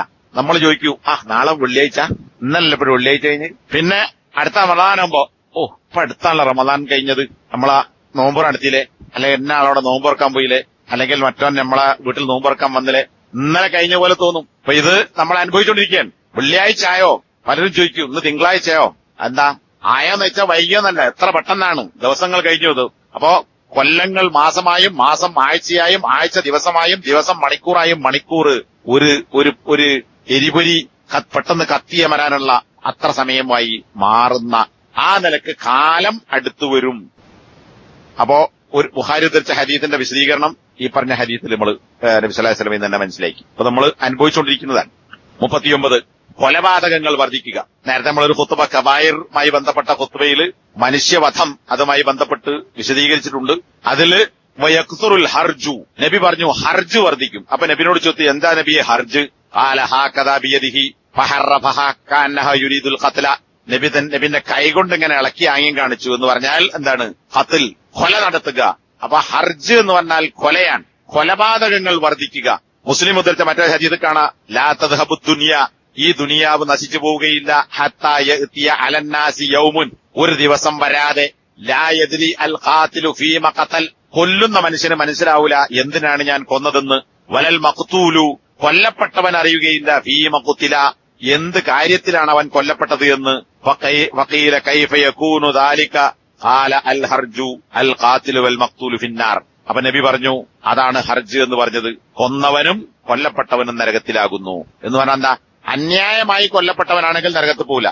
നേരെ മറിച്ച് രണ്ടാള് അങ്ങോട്ടും ഇങ്ങോട്ടും കൊല്ലാൻ തീരുമാനിച്ചു, ഒരുത്തൻ കൊല്ലപ്പെട്ടു, അല്ലെ രണ്ടാളും അടിയുണ്ടായി, ഒരുത്തൻ കൊല്ലപ്പെട്ടു. പക്ഷെ കൊല്ലപ്പെട്ടത് ഒരുത്തനാണെങ്കിലും ഈ കൊല്ലപ്പെട്ടവന് എന്തിനാ വന്നത്? മറ്റവനെ കൊല്ലാനാണ്. പക്ഷെ കുത്തിങ്ങോട്ട് കിട്ടിയപ്പോ മരിച്ചു മാത്രം. അപ്പൊ രണ്ടാളെയും നെയ്യത്ത് മറ്റവനെ കൊല്ലണമെന്നാണ്. ഇവന്റെ നെയ്യത്ത് അവനെ കൊല്ലണം, അവന്റെ നെയ്യത്ത് ഇവനെ കൊല്ലണം. അപ്പൊ അവന്റെ നെയ്യത്ത് പരിഗണിച്ചുകൊണ്ട് കൊല്ലാനുള്ള ഉദ്ദേശത്തിലാണ് വന്നത് എന്നതുകൊണ്ട് കൊന്നവനെയും കൊല്ലപ്പെട്ടവനെ പോലെ തന്നെ, കൊല്ലപ്പെട്ടവനെയും കൊന്നവനെ പോലെ തന്നെ അള്ളാഹു നരകത്തിലിടുന്നതാണ്. ഈ ഹദീസ് നമ്മൾ അന്ന് ഖുതുബയിൽ വായിച്ചതാണ്. കൊന്നവന് എന്തിനാണ് ഞാൻ കൊല നടത്തിയതെന്നറിയില്ല, കൊല്ലപ്പെട്ടവന് ഞാൻ എന്തിന്റെ പേരിൽ കൊല്ലപ്പെട്ടു എന്നറിയില്ല. ഒന്നും അറിയാത്ത മനുഷ്യന്മാരെ സുപ്രഭാതത്തിൽ കൊല്ലുന്നു കൊട്ടേഷൻ സംഘങ്ങൾ. കൊട്ടേഷൻ സംഘത്തിന് പൈസ ആണ് കണക്ക്. ഓൻ എത്ര പൈസ, ഒരാളെ കൊന്നാൽ ഇത്ര പൈസ. ഓൻ അറിയില്ല ഈ കൊല്ലാൻ പോകുന്ന ആളാരാണ്. എന്തെങ്കിലും അടയാളങ്ങളോ അല്ലെങ്കിൽ ഫോട്ടോ വീഡിയോ ഒക്കെ അയച്ചെടുത്തിട്ട് അല്ലെങ്കിൽ ഇന്ന സ്ഥലത്ത് ഇന്ന കോലത്തൊക്കെ പറഞ്ഞെടുത്തിട്ട് പോയിട്ട് ആ ആളെ നോക്കി കൊല്ലുകയാണ്. ഈ കൊല്ലുന്ന ആൾക്കാരനോട് ഓൻ എന്തിനാ കൊല്ലണത്? ഓന് പൈസ ഇട്ടാൻ, നിശ്ചയിച്ച പൈസ ഇട്ടണം. കൊന്നത് എന്തിനാണ് അതോനറിയില്ല. മറ്റവൻ പറഞ്ഞു പൈസ തന്നപ്പോ പോയി കൊന്നു. കൊല്ലപ്പെട്ടവൻ അറിയില്ല എന്നെ ആരാ കൊന്നത്, എന്നെ എന്തിനാണ് കൊന്നത്, ഓനും അറിയില്ല. അപ്പൊ ഇത് ഇനി കൊട്ടേഷൻ സംഘങ്ങൾ ആളെ മാറി കൊല്ലും, പറഞ്ഞ അടയാളം എന്തെങ്കിലും തെറ്റിപ്പോയിട്ട് വേറെത്തനെ പോയി കൊല്ലുക, അങ്ങനത്തെ കേസ് ഉണ്ടാവരുത്. അപ്പോ ഇങ്ങനെ ഒരു കാലം പൈസ കിട്ടിയ ആരെയും കൊല്ലുക. പിന്നെ കൊലപാതകം എന്ന് പറയുന്നത് ഒരു ഗൗരവമുള്ള വിഷയമല്ല. എന്തിനും കൊല്ലാൻ മടിക്കാത്ത ആളുകൾ. ഇപ്പോ സ്കൂളിൽ പഠിക്കുന്ന കുട്ടികൾ, 9ാം ക്ലാസ്സിൽ പഠിക്കുന്ന കുട്ടികൾ തമ്മിൽ അടിയുണ്ടാക്കിയിട്ടാണ് ഒരുത്തനെ കുത്തിക്കൊന്നത്. ഇതൊക്കെയാണ് കുത്തിപ്പറണ്ട് എന്റെ നാട്ടിൽ, എന്റെ നാടിന്റെ അടുത്താണ്, കോഴിക്കോട് ജില്ലയിലെ താമരശ്ശേരി. 9ാം ക്ലാസ് പഠിക്കുന്ന കുട്ടി. ആരാ അടിക്കുന്നത്? അതേ ക്ലാസ് പഠിക്കുന്ന കുട്ടികൾ. അതും ഏത് മറ്റേ ഈ ഗുസ്തിക്കാർ ഉപയോഗിക്കുന്ന എന്തൊരു സാധനമുണ്ട്, ഇടിമുട്ടി. ആ ഇടിമുട്ടി ഉപയോഗിച്ചിട്ടാണ് തലക്ക് കുത്തിയത്. ബാപ്പ പുറകെ കൊണ്ടുവച്ച്, ബാപ്പ ആജാതി ഒരാളാണ്, ബാപ്പ പുറകെ കൊണ്ടുവച്ച് സാധനം എടുത്തിട്ട് മോൻ കൊണ്ടുപോയി, എന്നിട്ട് മറ്റാൻ ഇടിച്ച് തലക്ക്. ഏത് മുസ്ലിം കുട്ടികൾ മുസ്ലിം കുട്ടിയെ കുത്തിക്കൊന്നു, ഇടിച്ചു കൊന്നു. അപ്പോ നമ്മള് അത്തരം കാര്യങ്ങൾക്കൊന്നും പോകരുത്. ഇങ്ങനെ കൊലപാതകം വർദ്ധിക്കുക എന്ന് പറയുന്നത് ഇനി ഇതും ആവാം, യുദ്ധം മുഖേന അല്ലെ, ലോകം മുഴുവൻ നശിപ്പിക്കാൻ പറ്റുന്ന ബോംബ് കയ്യിലുള്ള രാജ്യങ്ങളുണ്ട് ഈ ലോകത്ത്. എല്ലാം നശിപ്പിക്കാൻ അതിന് പറ്റിയ അണുബോംബുകൾ ഉണ്ടാക്കിയ ആളുകൾ. അപ്പൊ അങ്ങനെ കൊല നടക്കും. അതാണ് നേരത്തെ പറഞ്ഞ പെണ്ണുങ്ങൾ വർദ്ധിക്കാൻ തന്നെ ഒരു കാരണം അതാകും. പിന്നെ 40 നബി സല്ലല്ലാഹു അലൈഹി വസല്ലം പറഞ്ഞു, ഒരു വിഭാഗം ആളുകൾ അവര് അക്രമവുമായി അള്ളാഹുവിന്റെ കോപത്തിലൂടെ സഞ്ചരിക്കുകയും തിരിച്ചു വരികയും ചെയ്യുന്ന ഒരു കാലം വരും. ഇമാം മുസ്ലിം ഉദ്ധരിച്ച ഹദീസാണ്, യഗ്ദൂന ഫീ ഗളബില്ല വയറൂഹൂന ഫീ സഖത്തില്ല. അതായത് നേരത്തെ സ്ത്രീകളെ കുറിച്ച് പറഞ്ഞ ഞാൻ കാണാത്തൊരു വിഭാഗമുണ്ട്, പശുക്കൾ വാലുകൊണ്ടടിക്കുന്നത് പോലെ ജനങ്ങൾ അടിച്ചുകൊണ്ടിരിക്കുന്ന ആളുകൾ എന്ന് പറഞ്ഞതിന്റെ ആ വിഷയമാണ്. അതുകൊണ്ടാണ് ഞാനത് അവിടെ വിശദീകരിക്കുന്നത്. അതിന്റെ ഒരു വിശദീകരണം അവിടെ കാണാം. ഇവിടെ ആ പശുവിന്റെ കാര്യം പറയുന്നുണ്ട്. പശു വാലുകൊണ്ടടിക്കുന്നത് പോലെ ജനങ്ങളെ അടിക്കുന്ന, ചാട്ടവാറുകൊണ്ട് കൈകൊണ്ടൊക്കെ അടിക്കുന്ന ഒരു വിഭാഗം ആളുകൾ. എന്നിട്ട് എന്താ പറയുന്നത്? യഗ്ദൂന ഫീ ഗളബില്ലാഹ്, അള്ളാഹുവിന്റെ കോപത്തിൽ, അള്ളാഹുവിന്റെ കോപം ലഭിക്കുന്ന കാര്യത്തിൽ അവർ രാവിലെ വീട്ടിൽ നിന്നിറങ്ങി പുറപ്പെടുകയാണ്. എന്നിട്ട് പകല് മുഴുവൻ ഇത്തരം അള്ളാഹുവിന്റെ കോപത്തിന് വിധേയമാകുന്ന തിന്മകൾ ചെയ്തു വയറൂഹൂന ഫീ സഖത്തില്ലാഹ്, അള്ളാഹുവിന്റെ വെറുപ്പിൽ തിരിച്ചു വരുന്ന ആളുകൾ. അപ്പൊ പോകുന്നതും വരുന്നതും അള്ളാഹുവിന്റെ കോപവും വെറുപ്പും നേടിക്കൊണ്ടാണ്. അങ്ങനെ അതിനുവേണ്ടി മാത്രം ജീവിക്കുന്ന നടക്കുന്ന ചില ആളുകൾ വരാൻ പോകുന്നു. അതെന്താ? അക്രമം, അന്യായം, തമ്മാടിത്തങ്ങൾ, പോക്കിരിത്തരങ്ങൾ, ഇതൊക്കെ വർദ്ധിക്കുകയും അതിനുവേണ്ടി ജീവിക്കുകയും ചെയ്യുന്ന ആളുകൾ വരാനുണ്ട്. ഇമാം അഹ്മദ് ഉദ്ധരിച്ച ഹദീസ് കാണാൻ, യകൂനു ഫീ ഹാദിഹിൽ ഉമ്മത്തി ഫീ ആഖിരി സമാൻ റിജാലുൻ ഔ ഖാല യഖ്റുജു റിജാലുൻ ഫീ മിൻ ഹാദിഹിൽ ഉമ്മ ഫീ ആഖിരി സമാനി മഅഹുൻ അസ്യാതുൻ കഅന്നഹാ അദ്നാബുൽ ബഖർ യഗ്ദൂന ഫീ സഖത്തില്ലാ വയറൂഹുന ഫീ ഗളബില്ലാ. നേരത്തെ പറഞ്ഞ അതേ ആശയം തന്നെ. എന്റെ ഉമ്മത്തിൽ ഈ അവസാന കാലഘട്ടത്തിൽ ചില ആളുകൾ വരും, അവരുടെ കയ്യിൽ ചാട്ടവാറുണ്ടാകും, പശുക്കൾ വാലുകൊണ്ട് വീശുന്നത് പോലെ ഇവർ ചാട്ടവാർ കൊണ്ടടിക്കും. മോള് പറഞ്ഞ മുസ്ലിം ഹദീസിൽ ചാട്ടവാറിന് പകരം കൈകൊണ്ടോ ചാട്ടവാറ് കൊണ്ടോ ഇനി അതുപോലെ ആയുധങ്ങൾ കൊണ്ടോ അടിച്ചുകൊണ്ടിരിക്കും. ഇങ്ങനെ ജനങ്ങളെ ദ്രോഹിക്കുകയും മർദ്ദിക്കുകയും ചെയ്യുന്ന ആളുകൾ. ഇത് വിശദീകരിച്ചുകൊണ്ട് പണ്ഡിതന്മാർ പറഞ്ഞിട്ടുള്ളത്, അക്രമികളെ സഹായിക്കുകയും അതുപോലെ തന്നെ തമ്മാടിത്തങ്ങൾക്ക് കൂട്ടുനിൽക്കുകയും ചെയ്യുന്ന അത്തരം തെറ്റായ പ്രവർത്തനങ്ങൾ ചെയ്യാൻ യാതൊരു മടിയും കാണിക്കാത്ത ഒരു സമൂഹം. നേരത്തെ കൊലപാതകം പറഞ്ഞ പോലെ കൊല നടത്തില്ലെങ്കിലും ദ്രോഹം, മർദ്ദനം. ഇപ്പൊ നമുക്കറിയാം പല സ്ഥലങ്ങളിലും ഇത്തരത്തിലുള്ള കലാപങ്ങൾ. ഒരു കലാപം ഉണ്ടാക്കാൻ ഒരു കാരണവും വേണ്ട, വെറുതെ ഒരു കാരണം ഊതി വീർപ്പിക്കുക, എന്നിട്ട് ഒന്നായിട്ട് തീ കൊടുക്കുക. ഒരു സമൂഹം ജീവിക്കുന്ന സ്ഥലങ്ങളിൽ വീട് നശിച്ചു, ആള് നശിച്ചു, അതുപോലെ തന്നെ കച്ചവട സ്ഥാപനങ്ങൾ തീ നശിപ്പിക്കപ്പെട്ടു. അങ്ങനെ സാമ്പത്തികമായും ശാരീരികമായും ഒക്കെ കലാപം ഉണ്ടാക്കാനായി ഇറങ്ങിത്തിരിക്കുന്ന ആളുകൾ വ്യാപിക്കുക. ഇതൊക്കെ ഖിയാമത്ത് നാളിന്റെ അടയാളമായി കണ്ടാൽ മതി. പിന്നെ 41, ജനങ്ങൾക്കിടയിൽ പരിചയമില്ലാതിരിക്കുക അല്ലെങ്കിൽ പരിചയക്കുറവ് കാണിക്കുക. വയുൽഖാ ബൈനന്നാസ് അത്തനാഖുർ ഫലാ യകാദു അഹദുൻ അൻ യഅരിഫ അഹദൻ. ഇത് അൽബാനി അസ്സഹീഹിൽ ഉദ്ധരിച്ചിട്ടുണ്ട്. കൊലപാതകം വർദ്ധിക്കും. പിന്നെയോ അതുപോലെ തന്നെ ഫിത്നകൾ വർദ്ധിക്കുക. അതിന്റെ വിശദീകരണമായി പറഞ്ഞ സംഗതിയാണ് ജനങ്ങൾക്കിടയിൽ തനാഖുർ, പരസ്പരം പരിചയമില്ലായ്മ. കണ്ടൊക്കെ തന്നെ അപരിചിതത്വം നടിക്കുക.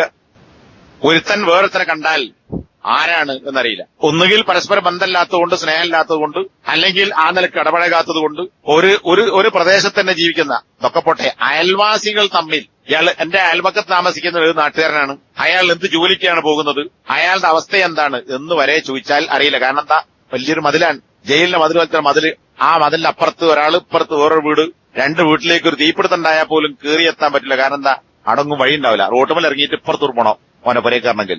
അയൽവാസികൾ തമ്മിൽ അങ്ങോട്ടും ഇങ്ങോട്ടും കടക്കാൻ ഒരു ചെറിയൊരു വഴി പോലും ഉണ്ടാവില്ല, ഒക്കെ അടച്ചു മുട്ടിയിട്ടുണ്ടാവും. അപ്പൊ ആ തൊട്ടടുത്ത വീടാണെങ്കിൽ അങ്ങനെ പോയി എന്റെ ഗേറ്റ് തുറന്ന് പിന്നെ അപ്പുറത്ത് മുട്ടി വിളിച്ച് ഗേറ്റ് തുറക്കാൻ കിട്ടൂല.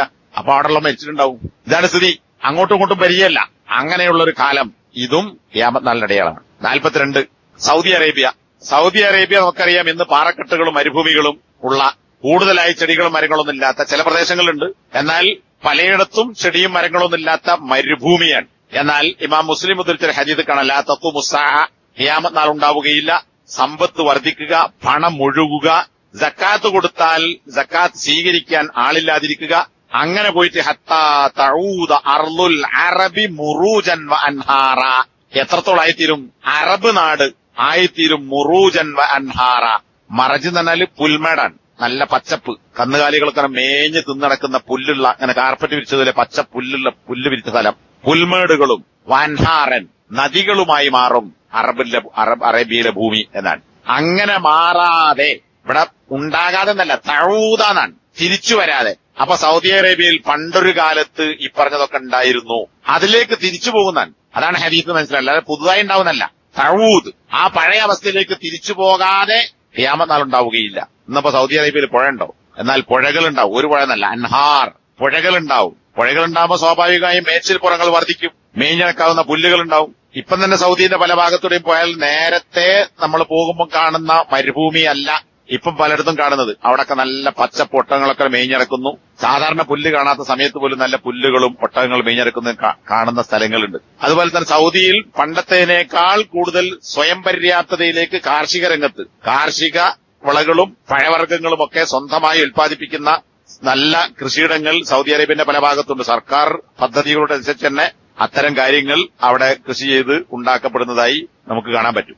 ഇനി കാലാവസ്ഥയിൽ ഉണ്ടാകുന്ന മാറ്റങ്ങൾ. മുമ്പ് കാലത്തെ അപേക്ഷിച്ച് ഇന്ന് മഴ അവിടെയും കൂടിക്കൊണ്ടിരിക്കുകയാണ്. അതുപോലെ ഒരു കാലത്തും പുല്ല് കാണാത്ത, ഇപ്പൊ മക്കയെന്ന് മദീനയിലൊക്കെ പോകുന്ന സ്ഥലത്ത് ഒരുപാട് മലകളുണ്ട്, കരിമ്പാറകൾ.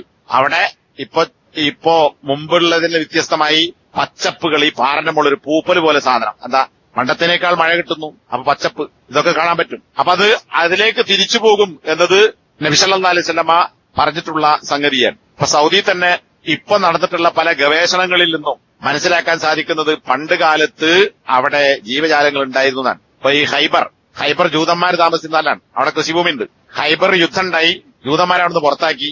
ഈ അടുത്ത കാലത്ത് ഹൈബറിൽ കണ്ടെത്തിയ ഒരു 5 കിലോമീറ്ററോളം നീളമുള്ള ഒരു ഗുഹ മലക്കുള്ളിലൂടെ, ആ ഗുഹയിലൂടെ നടത്തിയ പരീക്ഷണത്തിൽ നിന്ന് കണ്ടെത്തിയത് അവിടെ ഈ ഗുഹന്റെ ഉള്ളിൽ അസ്ഥികൂടങ്ങളാണ്. ഏതോ കാലത്ത് ചത്തുപോയ അസ്ഥികൂടങ്ങൾ കുന്നുകൂടി കിടക്കുന്നു. എന്തിന്റെ, മനുഷ്യന്റെതല്ല, ജീവജാലങ്ങൾ, മൃഗങ്ങളുടെ. അപ്പോ മറ്റെന്തെങ്കിലും ഏതെങ്കിലും വലിയ വലിയ ജീവികൾ പിടിച്ചുകൊണ്ടുവന്ന് തിന്നതിന്റെയോ അല്ലെങ്കിൽ മറ്റെന്തെങ്കിലും മരണം സംഭവിച്ചതിന്റെ എന്താ കാരണം കണ്ടെത്തിയിട്ടില്ല. അപ്പം അസ്ഥികൂടങ്ങൾ കുന്നുകൂടിയത് ഒരുപാട് മൃഗങ്ങളുടേത് കണ്ടെത്തിയെന്നാണ്. അതുപോലെ തന്നെ സൗദിന്റെ പല ഭാഗങ്ങളിലും നരികളും പുലികളും അത്തരം ജീവികളൊക്കെ പണ്ടുകാലത്ത് ഉണ്ടായിരുന്നു എന്ന് അവിടെ നടത്തിയ പരീക്ഷണങ്ങളിൽ നിന്നും കണ്ടെത്തിയ അവശിഷ്ടങ്ങളിൽ നിന്നും അസ്ഥികൂടം നമുക്ക് മനസ്സിലാക്കാൻ പറ്റിയിട്ടുണ്ട്. അപ്പൊ ആ ഒരു കാലത്തിലേക്ക് തിരിച്ചു പോകും എന്നാണ് നബി സല്ലല്ലാഹു അലൈഹി വസല്ലം ഹദീസിലൂടെ പ്രവചിച്ചത്. ഉണ്ടാവും, ലോകാസനം അങ്ങനെ വരും. പിന്നെ 43 മഴ വർദ്ധിക്കുക, എന്നാൽ മഴക്കനുസരിച്ച് ചെടികൾ വളരാതിരിക്കുക. ഹത്താ യുംതറന്നാസ്, ഖിയാമത്ത് നാൾ ഉണ്ടാവുകയില്ല, ജനങ്ങൾക്ക് മഴ കിട്ടും. മത്തറൻ ആമൻ, വ്യാപകമായ മഴ പെയ്യും. വലാ തുംബിത്തുൽ അർളു ഷൈഅൻ, പക്ഷെ ആ മഴ കിട്ടിയിട്ട് ഭൂമി ഒന്നിനെയും ഉൽപ്പാദിപ്പിക്കുകയില്ല, മുളപ്പിക്കുകയില്ല. അപ്പൊ ഇത് ഡിസംബർ മാസമായി അല്ലെ? കേരളത്തിൽ ഇവിടെ അങ്ങനെ തന്നെ, കേരളത്തിന് സമാനമായിട്ടാണ് കാലവർഷം ഉണ്ടാകൽ. ഈ തുലാവർഷം എന്ന് പറയുന്ന മഴ തീരുന്ന സമയമായി, പക്ഷേ ഇപ്പോഴും മഴ തുടർന്നുകൊണ്ടിരിക്കുന്നു. കേരളത്തിൽ ഇപ്പൊ അടുത്ത ദിവസമായിട്ട് ഭയങ്കര മഴയാണ്, മൂടിക്കെട്ടിയ അന്തരീക്ഷം, ചൂടില്ല. ഇന്നലെയൊക്കെ പകല് വെയിലല്ല, പക്ഷെ മഴ എന്താ പണ്ടത്തെ പോലെയല്ല. പണ്ടിങ്ങനെ ചെറിയ ചെറിയ മഴയാണ്, അങ്ങനെ പെയ്തുകൊണ്ടിരിക്കുകയാണ്. വെള്ളം അവിടെ ഉണ്ടാവും. ഇത് ഏത് കുടലില്ലാത്തവനും കോട്ടില്ലാത്തവനും പോകാം. 2 മിനിറ്റ് 5 മിനിറ്റ് ഒക്കെ ഒരു മഴന്റെ സമയം, ഒരൊന്നായിട്ട് ഇങ്ങനെ കുത്തി ചുരിച്ച മാതിരി ഭയങ്കര വെള്ളമുള്ള തുള്ളി മഴകൾ പെയ്യുന്നു. 2 മിനിറ്റ് കഴിഞ്ഞാൽ 5 മിനിറ്റ് കഴിഞ്ഞാൽ മഴ ചോർന്നു. ഈ വെള്ളം അങ്ങോട്ടാ പോയെന്ന് കാണില്ല. ആ മഴ ചോർന്ന് അപ്പം തന്നെ ചൂട് കൊടുക്കാൻ തുടങ്ങും അല്ലെ? കാലാവസ്ഥയിലുള്ള മാറ്റം. അപ്പം മഴ വ്യാപകമായി പെയ്യുകയും എന്നാൽ അതിനനുസരിച്ച് ഭൂമി ചെടികൾ ഉൽപ്പാദിപ്പിക്കാതിരിക്കുകയും ചെയ്യുന്ന ഒരു കാലം. ഇനി ഇമാം മുസ്ലിം ഉദ്ധരിച്ചൊരു ഹദീസ് കാണാം. നബി സല്ലല്ലാഹു അലൈഹി വസല്ലം പറഞ്ഞു, അന്ന റസൂലുള്ളാഹി സ്വല്ലല്ലാഹു അലൈഹി വസല്ലം ഖാല ലൈസത്തി സനതു ബി അല്ലാ തുംതറു. ക്ഷാമം, വരൾച്ച എന്ന് പറഞ്ഞാൽ മഴ കിട്ടാതിരിക്കലല്ല. വലാകിന്ന സന, ക്ഷാമം എന്ന് പറയുന്നത് അൻ തുംതറു, നിങ്ങൾക്ക് മഴ കിട്ടുകയും വതുംതറു, പിന്നെയും മഴ കിട്ടുകയും വലാ തുംബിത്തുൽ അർളു ഷൈആ, പക്ഷെ മഴക്കനുസരിച്ച് ഭൂമിയിൽ കൃഷികൾ ഉൽപ്പാദിപ്പിക്കപ്പെടാതിരിക്കുകയും അല്ലെങ്കിൽ ഭൂമി കൃഷി ഉൽപ്പാദിപ്പിക്കാതിരിക്കുകയും ചെയ്യുക എന്നതാണ്. അതൊക്കെ നടന്നുകൊണ്ടിരിക്കുന്ന സംഭവങ്ങളാണ്. 44 ഇനി വേറെ ചില കാര്യങ്ങളാണ്. ഈ പറഞ്ഞ ചെറുത് തന്നെ. എന്താണ്? ഇമാം മുസ്ലിം റിവായത്തിന്റെ ഹദീസ്, ലാ തഖൂമു സഅ, ഖിയാമത്ത് നാൾ സംഭവിക്കുകയില്ല. ഹത്താ യഹ്സിറൽ ഫുറാത്തു അൻ ജബലിൻ. ഫുറാത്ത് എന്ന് പറഞ്ഞാൽ യൂഫ്രട്ടീസ്, ടൈഗ്രീസ്, ഇതൊക്കെ ഹദീസിൽ വന്ന പേരാണ്. അപ്പോ ഹത്താ യക്ഷിഫൽ ഫുറാത്ത്, യൂഫ്രട്ടീസ് നദി എന്ത് ചെയ്യും? യക്ഷിഫു യഹ്സിറൽ ഫുറാത്തു അൻ ജബലിൻ. കശഫ എന്നുള്ള പ്രയോഗം കാണും. ഒരു സ്വർണത്തിന്റെ മലയെ യൂഫ്രട്ടീസ് നദി വെളിപ്പെടുത്തും. അപ്പോ നദിയാണ് ഈ സ്വർണത്തിന്റെ മലയെ വെളിപ്പെടുത്തുന്നത്. അപ്പൊ നദിയിൽ നിന്ന് പുറത്തു വരുന്ന സാധനമാണ്. യഖ്തത്തിലു നാസു അലൈഹി, സ്വർണ്ണാണല്ലോ, സ്വർണത്തിന്റെ മല. അപ്പൊ ഒരു പവൻ ഏതാണ്ട് 90,000 92,000 ഉണ്ട് അല്ലെ? അപ്പൊ ഒരു മലൻ ഉണ്ടായാൽ എത്ര പൈസ ഉണ്ടാവും? ഈ സ്വർണ്ണ മലക്ക് വേണ്ടി ജനങ്ങൾ യുദ്ധം ചെയ്യും. ഫയുഖ്തലു മിൻ കുല്ലി മിഅത്തിൻ തിസ്അത്തുൻ വതിസ്ഊൻ. ഈ സ്വർണ്ണമല കീഴടക്കാൻ വേണ്ടി യുദ്ധം ചെയ്യുന്ന ആളുകളിൽ 100ൽ 99 ആളും കൊല്ലപ്പെടും. അതായത് 99% ആളുകൾ മരിച്ചു വീഴും. വയഖൂലു കുല്ലു റജുലിൻ മിൻകും, ആ യുദ്ധം ചെയ്യാൻ പോകുന്ന ആളുകൾ എല്ലാവരും പറയും, ഓരോരുത്തരും പറയും, ലഅല്ലി അകൂനു അനല്ലദി അൻജു, ഞാൻ കൊല്ലപ്പെടില്ല, ഞാൻ ഈ സ്വർണ്ണമല കിട്ടുന്ന രക്ഷപ്പെടുന്ന ആളാണ്, എനിക്കേക്കും സ്വർണം കിട്ടുക എന്നെല്ലാവരും വിചാരിക്കും. അങ്ങനെയാണ് എല്ലാവരും വിചാരിക്കും, ഞാൻ മരിക്കൂല, എനിക്ക് കിട്ടും. അങ്ങനെ വിചാരിച്ച് 100ൽ 99 പേരും കൊല്ലപ്പെടുന്ന ഒരു സ്വർണ്ണമല, അതിനുവേണ്ടി തല്ലുകൂടുന്ന, കൊല നടത്തുന്ന ഒരു സ്വർണ്ണമല പ്രത്യക്ഷപ്പെടും. ഇനി മുസ്ലിമിന്റെ വേറെ ഹദീസ് തന്നെ, യൂഷിക്കുൽ ഫുറാത്തു അൻ യഹ്സിറ അൻ ജബലിൻ മിൻ ദഹബിൻ ഫമൻ ഹളറഹു ഫലാ യഅഖുദു മിൻഹു ഷൈആ. ഇത് മുസ്ലിങ്ങളോടുള്ള നബിന്റെ ഉപദേശം. ഇങ്ങനെ യൂഫ്രട്ടീസ് നദിയിൽ ഒരു സ്വർണ്ണമല പ്രത്യക്ഷപ്പെട്ടു എന്ന് കേട്ടാൽ നിങ്ങൾ അത് എടുക്കാൻ പോകരുത്. ആ മല അവിടെ കിടന്നോട്ടെ, സ്വർണ്ണം അവിടെ കിടന്നോട്ടെ. ഫലാ യഅഖുദു മിൻഹു ഷൈഅൻ, അവിടെ ആ സ്വർണം പിടിക്കാൻ പോണ്ട, ഒന്നും അതിൽ ഒന്നൊരൽപ്പം പോലും നിങ്ങൾ എടുക്കരുതെന്ന് മുസ്ലിങ്ങൾ നബി പറഞ്ഞു. കാരണം എന്താ? ഇത് മനുഷ്യൻ തല്ലുകൂടി ചാകുന്ന ഒരു പരീക്ഷണമാണ്. അപ്പൊ ആ സ്വർണം പിടിക്കാൻ പോകേണ്ടതില്ല, നിങ്ങൾ അത് എടുക്കാൻ പോകരുത് എന്ന് അങ്ങനെ ഉണ്ടാവുമെന്ന് പറഞ്ഞ നബി സല്ലല്ലാഹു അലൈഹി വസല്ലം തന്നെ വിശദീകരിച്ചു. അപ്പോ ഇതുവരെ അങ്ങനെ ഒരു സംഭവം ഉണ്ടായിട്ടില്ല. ഖിയാമത്ത് നാളിന് മുമ്പ് അങ്ങനെ ഒരു സ്വർണ്ണമല യൂഫ്രട്ടീസ് നദി വെളിപ്പെടുത്തു.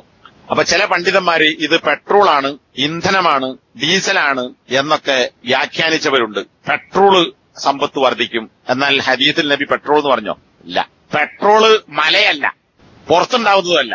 പിന്നെ എവിടെയാ? പെട്രോൾ അടിയിലേക്ക് കുഴിച്ചിട്ടാണ് ഇന്ധനം, പെട്രോൾ ഡീസലൊക്കെ അതിന്റെ ഇന്ധനം കണ്ടെത്തുന്നത്. അപ്പൊ സ്വർണ്ണവുമല്ല, പിന്നെ മലയുമല്ല, ഇത് അടിയിലാണ്. പിന്നെ പെട്രോൾ ഉള്ള രാജ്യങ്ങൾ തമ്മിൽ, ആ രാജ്യത്തോ അല്ലെങ്കിൽ രാജ്യങ്ങൾ തമ്മിലോ യുദ്ധം നടക്കണില്ല, ഉണ്ടോ പെട്രോളിന്റെ പേരിൽ?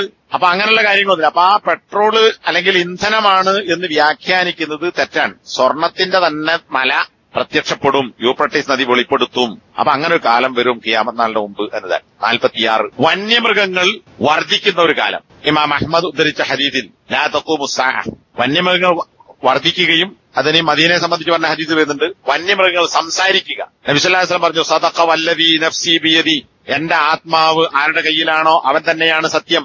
ലാ തഖൂമു സഅതു, ഖിയാമത്ത് നാൾ സംഭവിക്കുകയില്ല.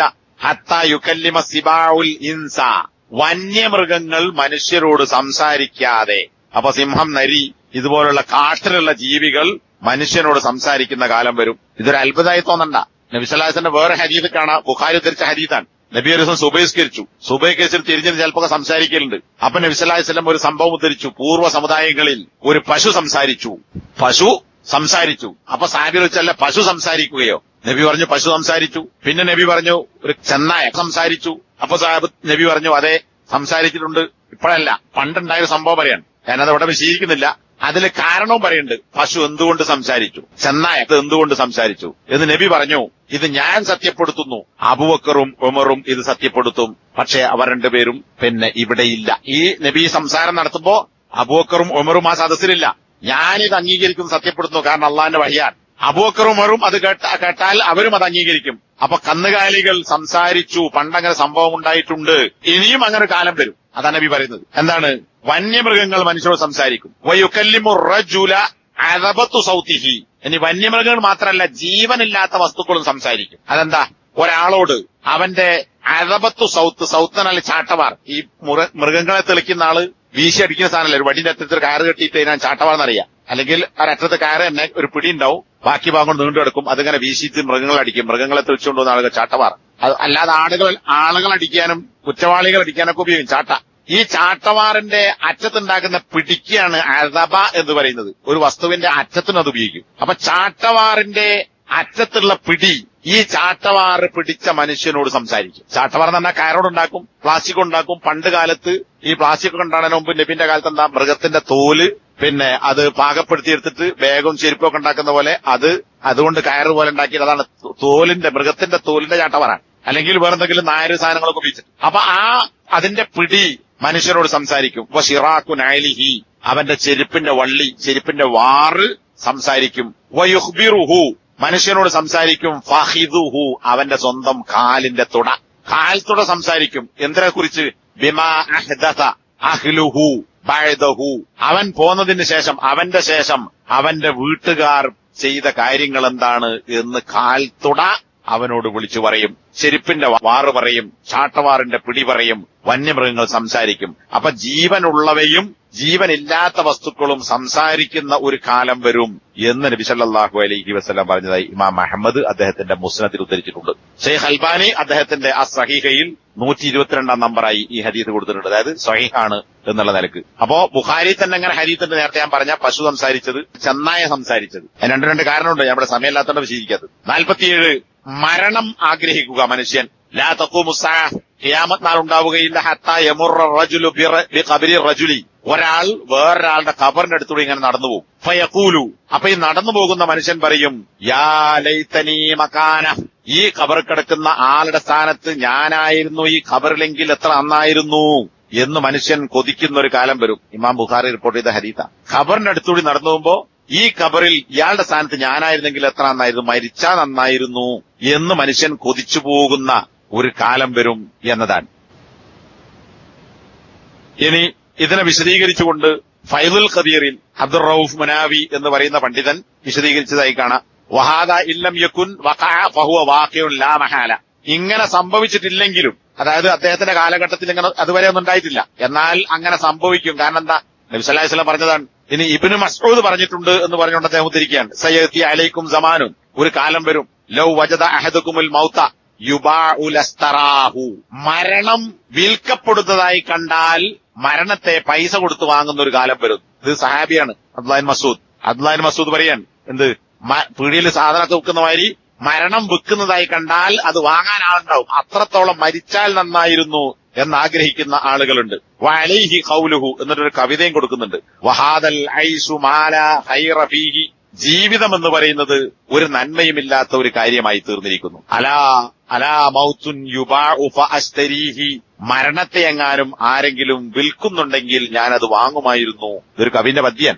അങ്ങനെയുള്ള ഒരു കാലം വരും എന്ന് ഈ ഗ്രന്ഥത്തിൽ അദ്ദേഹം ഇതിന്റെ വിശദീകരണമായി പറഞ്ഞിട്ടുണ്ട്. അപ്പോ ഫിത്നകൾ വർദ്ധിക്കുക, പ്രശ്നങ്ങൾ വർദ്ധിക്കുക, സ്വസ്ഥമായി ജീവിക്കാൻ പറ്റാതിരിക്കുക, നേരത്തെ പറഞ്ഞ ഈ ജാതി പ്രശ്നങ്ങളും ഒക്കെ കൂടുന്ന ഒരു കാലത്ത് മരിച്ചെങ്കിൽ നന്നായിരുന്നു എന്ന് ആഗ്രഹിച്ചു പോകുന്നാൻ. ഖിതാലിൽ മുസ്ലിങ്ങൾ റോമക്കാരുമായി യുദ്ധം നടത്തുക എന്നത് കുറേ ഹദീസിലുണ്ട്. അതിൽ ഒരു ഹദീസിൽ കാണാം, നിങ്ങൾ ജസീറത്തുൽ അറബിനോട് യുദ്ധം ചെയ്യും. അത് സൗദി അറേബ്യ, അവിടെയുള്ള രാജ്യത്തോട് യുദ്ധം ചെയ്യും. അതെന്താ? സൗദി അറേബ്യയിൽ യുദ്ധം നടന്നു അല്ലേ? അവിടെ തൗഹീദിന് കീഴ്പ്പെട്ടു.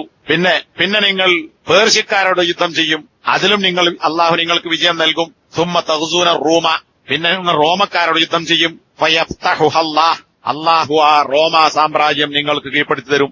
അത് കഴിഞ്ഞിട്ട് ദജ്ജാലിനോട് യുദ്ധം നടക്കും. ദജ്ജാലിനെ അള്ളാഹു നിങ്ങൾക്ക് കീഴ്പ്പെടുത്തി തരും എന്ന് ഇമാം മുസ്ലിം ഉദ്ധരിച്ച ഹദീസ് കാണാം. അപ്പൊ ദജ്ജാല് വരുന്നതിന്റെ മുമ്പ് റോമയുമായി യുദ്ധം നടക്കുന്നതാണ്. റോം എന്ന് പറഞ്ഞാൽ ഇന്നത്തെ വത്തിക്കാൻ റോമല്ല ഇവിടെ ഉദ്ദേശിക്കുന്നത്. റോമക്കാർ, റോം എന്ന് പറഞ്ഞാൽ സിറ്റിയല്ല, റോമക്കാരുമായി യുദ്ധം നടക്കും. ഇത് കഴിഞ്ഞിട്ട് വേറെ ചില ഹദീസുകൾ അടുത്തൊരു സംഭവമായിട്ട് ഖുസ്തുൻതീനിയ, കോൺസ്റ്റാന്റിനോപ്പിൾ എന്നറിയപ്പെടുന്ന പ്രദേശവുമായി യുദ്ധം നടക്കും എന്ന് പറയുന്നുണ്ട്. ഇത് വിശദീകരിച്ചുകൊണ്ട് പണ്ഡിതന്മാർ പറയുന്നത്, ഈ കോൺസ്റ്റാന്റിനോപ്പിളുമായി നടക്കുന്ന യുദ്ധത്തിന്റെ മുന്നോടിയായിട്ടാണ് ഈ റോമക്കാരുമായി യുദ്ധം നടക്കുന്നത്. ആ വിജയത്തിന്റെ ശേഷമാണ് കോൺസ്റ്റാന്റിനോപ്പിളിൽ യുദ്ധം നടന്നിട്ട് മുസ്ലിങ്ങൾക്ക് വിജയമുണ്ടാകുന്നത് എന്നാണ്. തഖൂമു സഅത്തു വറൂമു അക്സറുന്നാസ്, മുസ്ലിം ഉദ്ധരിച്ച ഹദീസ്. നബി സല്ലല്ലാഹു അലൈഹി വസല്ലം പറയാണ്, ഖിയാമത്ത് നാൾ സംഭവിക്കും. വറൂമു അക്സറുന്നാസ്, ആ ഖിയാമത്ത് നാൾ നടക്കുന്നതിന്റെ മുമ്പായി റോമക്കാർ വർദ്ധിച്ചു വരും എന്നൊരു ഹദീസ് കാണാം. മഞ്ഞക്കാരുമായി, മഞ്ഞക്കാർ എന്ന് പറഞ്ഞാൽ ഈ റോമക്കാരാണ്, അവരുമായി മഞ്ഞയുടെ ആളുകൾ, അതായത് സ്വർണത്തിന്റെ ആളുകൾ, അല്ലെങ്കിൽ ഈ പറയുന്ന റോമക്കാരായ ആളുകൾ, അവരോട് നിങ്ങൾ യുദ്ധം നടത്തും. അവർ നിങ്ങളെ വഞ്ചിക്കും. പിന്നെ അവർ 80 കൊടികൾക്ക് കീഴിലായി അവർ നിങ്ങൾ മുസ്ലിങ്ങളുമായി യുദ്ധം ചെയ്യാൻ വേണ്ടി വരും. തഹത്ത കുല്ലി ഹായത്തിൻ 12 അൽഫൻ, ഓരോ കൊടിക്ക് കീഴിലും 12,000 ആളുകൾ ഉണ്ടാവും. ഇത് ഇമാം ബുഖാരി റിപ്പോർട്ട് ചെയ്ത ഹദീസാണ്. ഒരു കൊടിക്ക് കീഴിൽ 12,000 ആൾക്കാർ. അങ്ങനെ 80 കൊടി, 80 ഇൻറ്റു 12,000 കണക്കൂട്ടിയാൽ 9,60,000 ആളുകൾ 80 കൊടിയുടെ കീഴിൽ യുദ്ധം ചെയ്യാൻ മുസ്ലിങ്ങളോട് വരും. അങ്ങനെ ആ യുദ്ധത്തിന്റെ ഓരോ ദിവസം കൊല്ലപ്പെടുന്ന ആളുകളും രക്തസാക്ഷികളാകുന്നവരും പിന്നെ എന്ത് സംഭവിക്കുന്നു, അങ്ങനെ 4-ാമത്തെ ദിവസം എന്ത് സംഭവിക്കുന്നു എന്നതൊക്കെ നബി സല്ലല്ലാഹു അലൈഹി വസല്ലം പറഞ്ഞ ഹദീസുകളിൽ വന്നിട്ടുണ്ട്. ഞാൻ ആ ഹദീസ് മുഴുവൻ ഇവിടെ വായിക്കുന്നില്ല. ഇമാം മുസ്ലിം എന്നെ ഉദ്ധരിച്ചിട്ടുള്ള ഒരു ഹദീസ് കാണാം. നബി പറയാൻ, ഇന്നി ലഅരിഫു അസ്മാഅഹും വഅസ്മാഅ ആബാഇഹിം വഅൽവാന ഖുയൂലിഹിം, ആ യുദ്ധത്തിൽ പങ്കെടുക്കുന്നവരും മരിക്കുന്നവരുമായ ആളുകളുടെ പേരും അവരുടെ ബാപ്പമാരുടെ പേരും അവരുടെ കുതിരകളുടെ നിറം പോലും എനിക്കറിയാം. ഹും ഖൈറു ഫവാരിസ് അലാ ലഹ്രിൽ അർദി യൗമൈദിൻ, ആ യുദ്ധം നടക്കുന്ന ദിവസം ഭൂലോകത്തുണ്ടാകുന്ന കുതിരപ്പടയാളികളിൽ ഏറ്റവും മുന്തിയ കുതിരപ്പടയാളികളായിരിക്കും ആ ആളുകൾ. ഔ മിൻ ഖൈരി ഫവാരിസ് അലാ ലഹ്രിൽ അർദി യൗമൈദിൻ, അല്ലെങ്കിൽ ഭൂമിയിൽ അന്നുള്ള ഏറ്റവും നല്ല കുതിരപ്പടയാളികളിൽ. അപ്പോ 2 രീതിയിലുള്ള റിപ്പോർട്ട് കാണാം. അപ്പൊ നബി പറഞ്ഞ എന്താ, ആരാണ് യുദ്ധം ചെയ്യുക, ആരൊക്കെ അതിൽ പങ്കെടുക്കും, പങ്കെടുക്കുന്നവന്റെ പേരും അവന്റെ വാപ്പന്റെ പേരും അവൻ കയറുന്ന വാഹനമാകുന്ന കുതിരയുടെ നിറം പോലും എനിക്കറിയാം. ഇത് വെറുതെ പറയല്ല, അള്ളാഹു സുബ്ഹാനഹു വ തആല നബി സല്ലല്ലാഹു അലൈഹി വസല്ലം അത് അറിയിച്ചു കൊടുത്തിട്ടുണ്ട്. പക്ഷെ പേര് പറഞ്ഞിട്ടില്ല, കുതിര നിറം പറഞ്ഞിട്ടില്ല.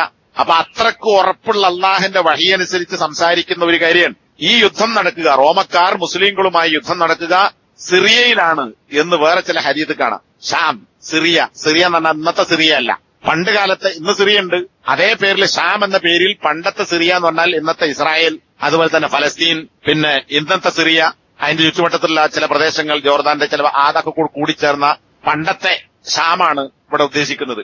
ആ ഷാമിലാണ് ഈ യുദ്ധം നടക്കുക.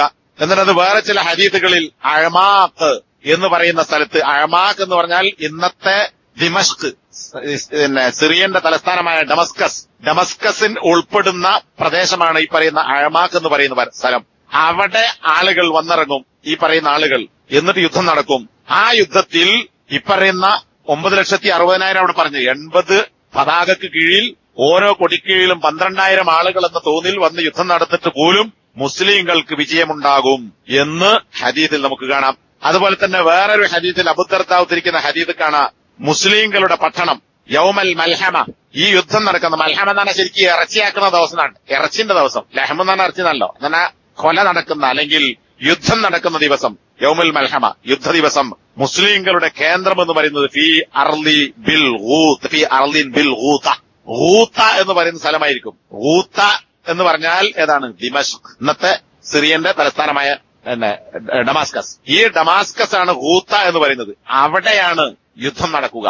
അപ്പൊ ഇന്നത്തെ സിറിയ ഉൾപ്പെടെയുള്ള പ്രദേശത്ത് ഈ പറയുന്ന ആളുകളുമായി യുദ്ധമുണ്ടാകുമെന്നും അവിടെ മുസ്ലിങ്ങൾ വിജയിക്കുമെന്നും നബി സല്ലല്ലാഹു അലൈഹി വസല്ലമയുടെ ഈ ഹദീസിലൂടെ നമുക്ക് മനസ്സിലാക്കാൻ സാധിക്കും. അപ്പൊ അങ്ങനെ യുദ്ധം, ഇങ്ങനത്തെ ഒരു യുദ്ധം നടന്നിട്ടില്ല, ആ യുദ്ധം ഇനി വരാനുണ്ട്.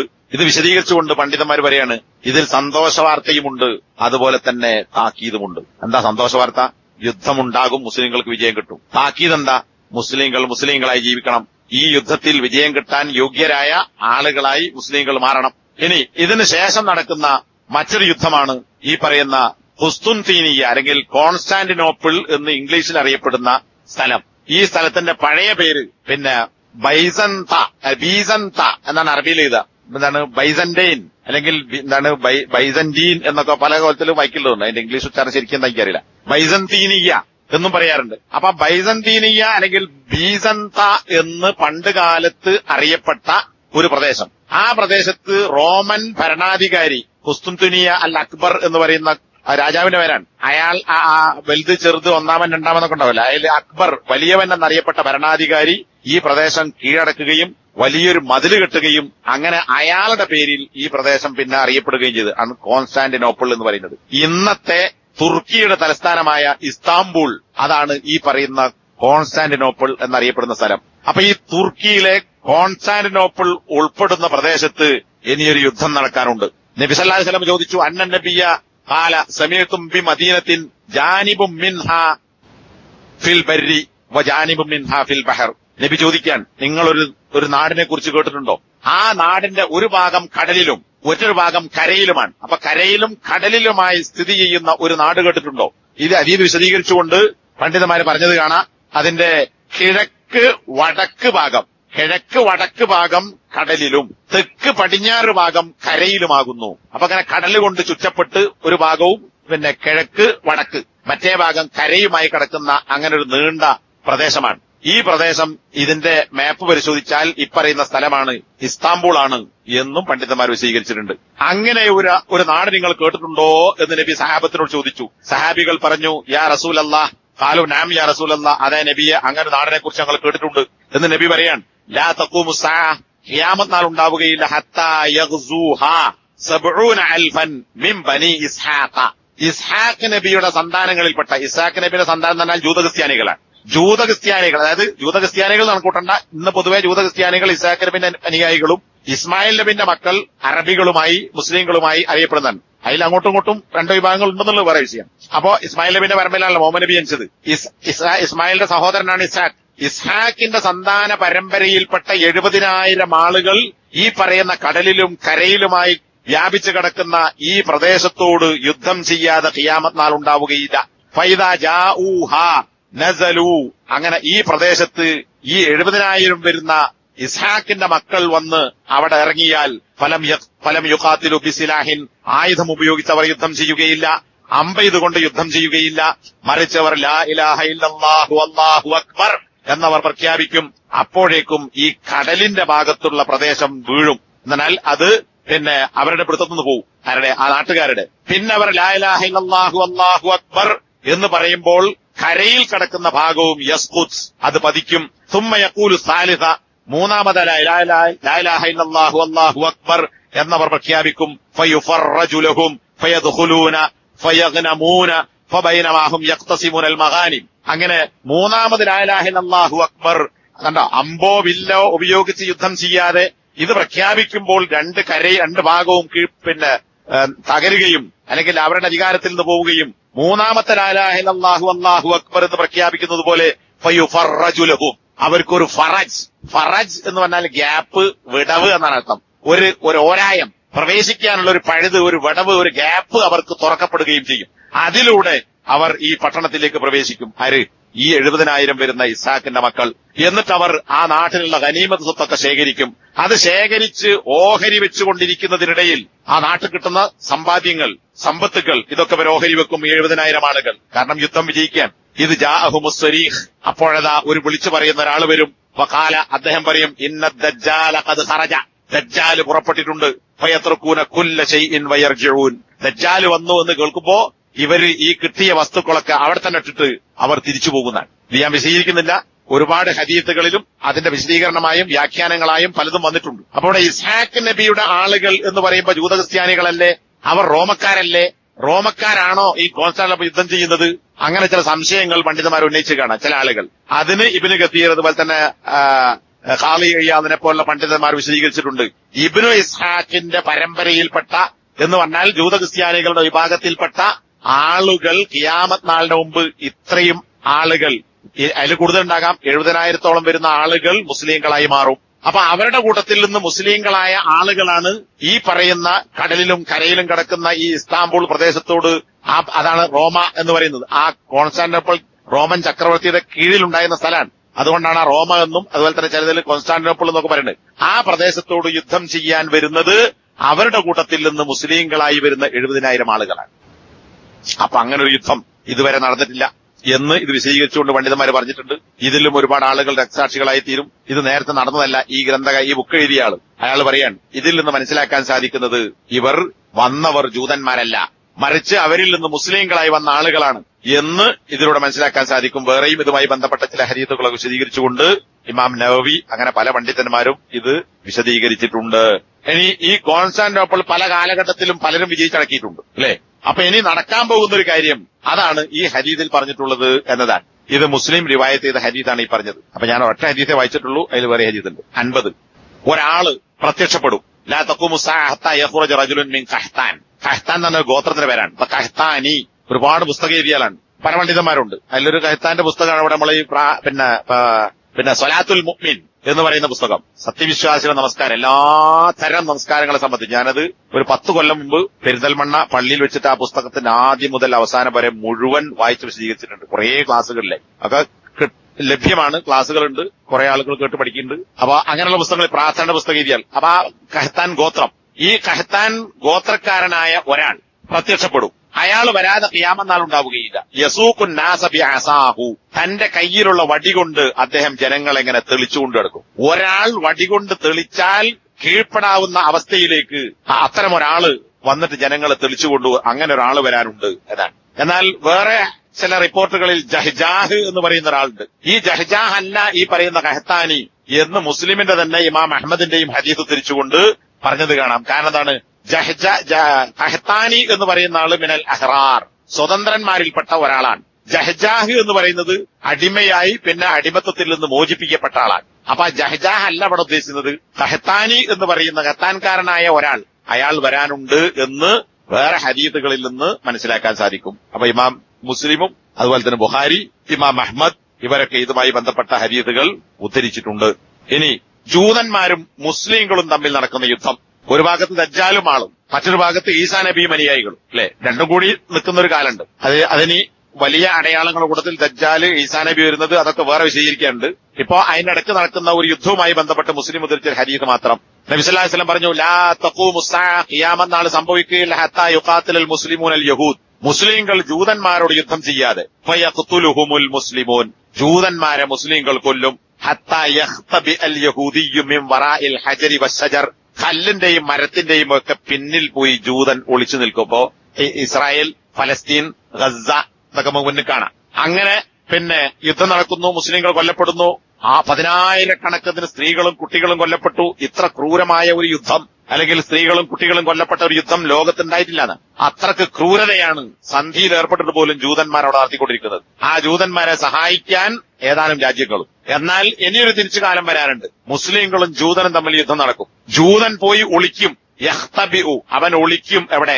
കല്ലിന്റെയും മരത്തിന്റെയും ബേക്കില്. കാരണം അവൻ അഭയം കൊടുക്കാൻ ആരും ഉണ്ടാവില്ല. കണ്ട മരത്തിന്റെയും കല്ലൊക്കെ ബേക്ക് പോയിട്ട് ഒളിച്ചിക്കും. ഫയഖൂലുൽ ഹജറു വശജർ അവിശജർ, കല്ല് അല്ലെങ്കിൽ മരം, അതായത് ഇവൻ എവിടെയാണോ ഒളിച്ചത് ആ കല്ല് അല്ലെങ്കിൽ മരം വിളിച്ചു പറയും, യാ മുസ്ലിം, യാ അബ്ദുല്ലാ.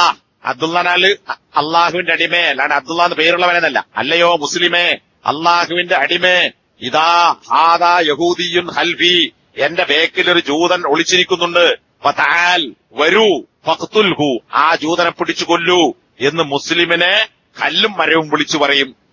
അലാ ഇല്ലൽ ഗർഖദ്, ഗർഖദ് എന്ന് പറയുന്ന ചെടിയൊഴികെ, ഫൈന്നഹു മിൻ ശജരിൽ യഹൂദ്, അത് ജൂതന്മാരുടെ മരത്തിൽപ്പെട്ടതാകുന്നു. അപ്പൊ ഗർഖദ് എന്ന് പറയുന്ന മരമല്ലാത്ത മറ്റെല്ലാ മരങ്ങളും കല്ലുകളും വിളിച്ചു പറയും ജൂതനെ കൊന്നോ. ഇത് മുസ്ലിം ഉദ്ധരിച്ച ഹദീസാണ്. ഇങ്ങനെ ഒരു കാലം വരും. അങ്ങനെ ജൂതന്മാരെ മുസ്ലിങ്ങൾ കൊന്നൊടുക്കുന്ന ഒരു കാലം. എന്നാൽ മുസ്ലിങ്ങൾ ജൂതനെ ഒന്നൊന്നായി കൊല്ലുന്ന, കല്ലും മരവും വിളിച്ചു പറയുന്ന, അങ്ങനെ തേടിപ്പിടിച്ചു കൊല്ലുന്ന ഒരു കാലം വരും ഖിയാമത്ത് നാളിന്റെ മുമ്പ്. ഇത് ഒരുപാട് ഹദീസുകളിൽ വന്നിട്ടുള്ള ഒരു കാര്യമാണ്. ഇനി ഗർഖദ് എന്ന് പറയുന്നത് ഒരു മരമാണ്. മരം എന്നാൽ ഒരു അധികം വലുപ്പമില്ലാത്ത, എന്നാൽ ചെറിയ ഒരു ഇങ്ങനെ വള്ളി പോലത്തെ ഇലകൾ ഉണ്ടാകുന്ന ചിത്രം നെറ്റിലടിച്ചു നോക്കിയാൽ കിട്ടും. നല്ല ഇലകൾ ഉണ്ടാവും. ഈ ചെടി ജൂതന്മാർ ഇസ്രായേലിന് മുഴുവൻ നട്ടുപിടിച്ചിട്ടുണ്ടെന്നാണ്. അതെന്തിനാ? ഈ അതീത് മുസ്ലിങ്ങൾക്ക് വിശ്വാസമില്ലെങ്കിലും ജൂതന്മാർക്ക് വിശ്വാസമുണ്ട്. അതുകൊണ്ടാണ് ഓല് ഈ ചെടി നട്ടുപിടിപ്പിച്ചത് ഇസ്രായേലിൽ. അപ്പോ പിന്നെ മദീനയില് ഇപ്പൊ നല്ല സാഹചര്യമാണ്. എന്നാൽ ഖിയാമത്ത് നാളിന് മുമ്പ് അലാ ഇന്ന അൽ മദീനത്തക്കൽ കീരി. കീരി എന്നാൽ കീരിയല്ല, കുറുക്കൻ കീരിനല്ല, കീറുൻ.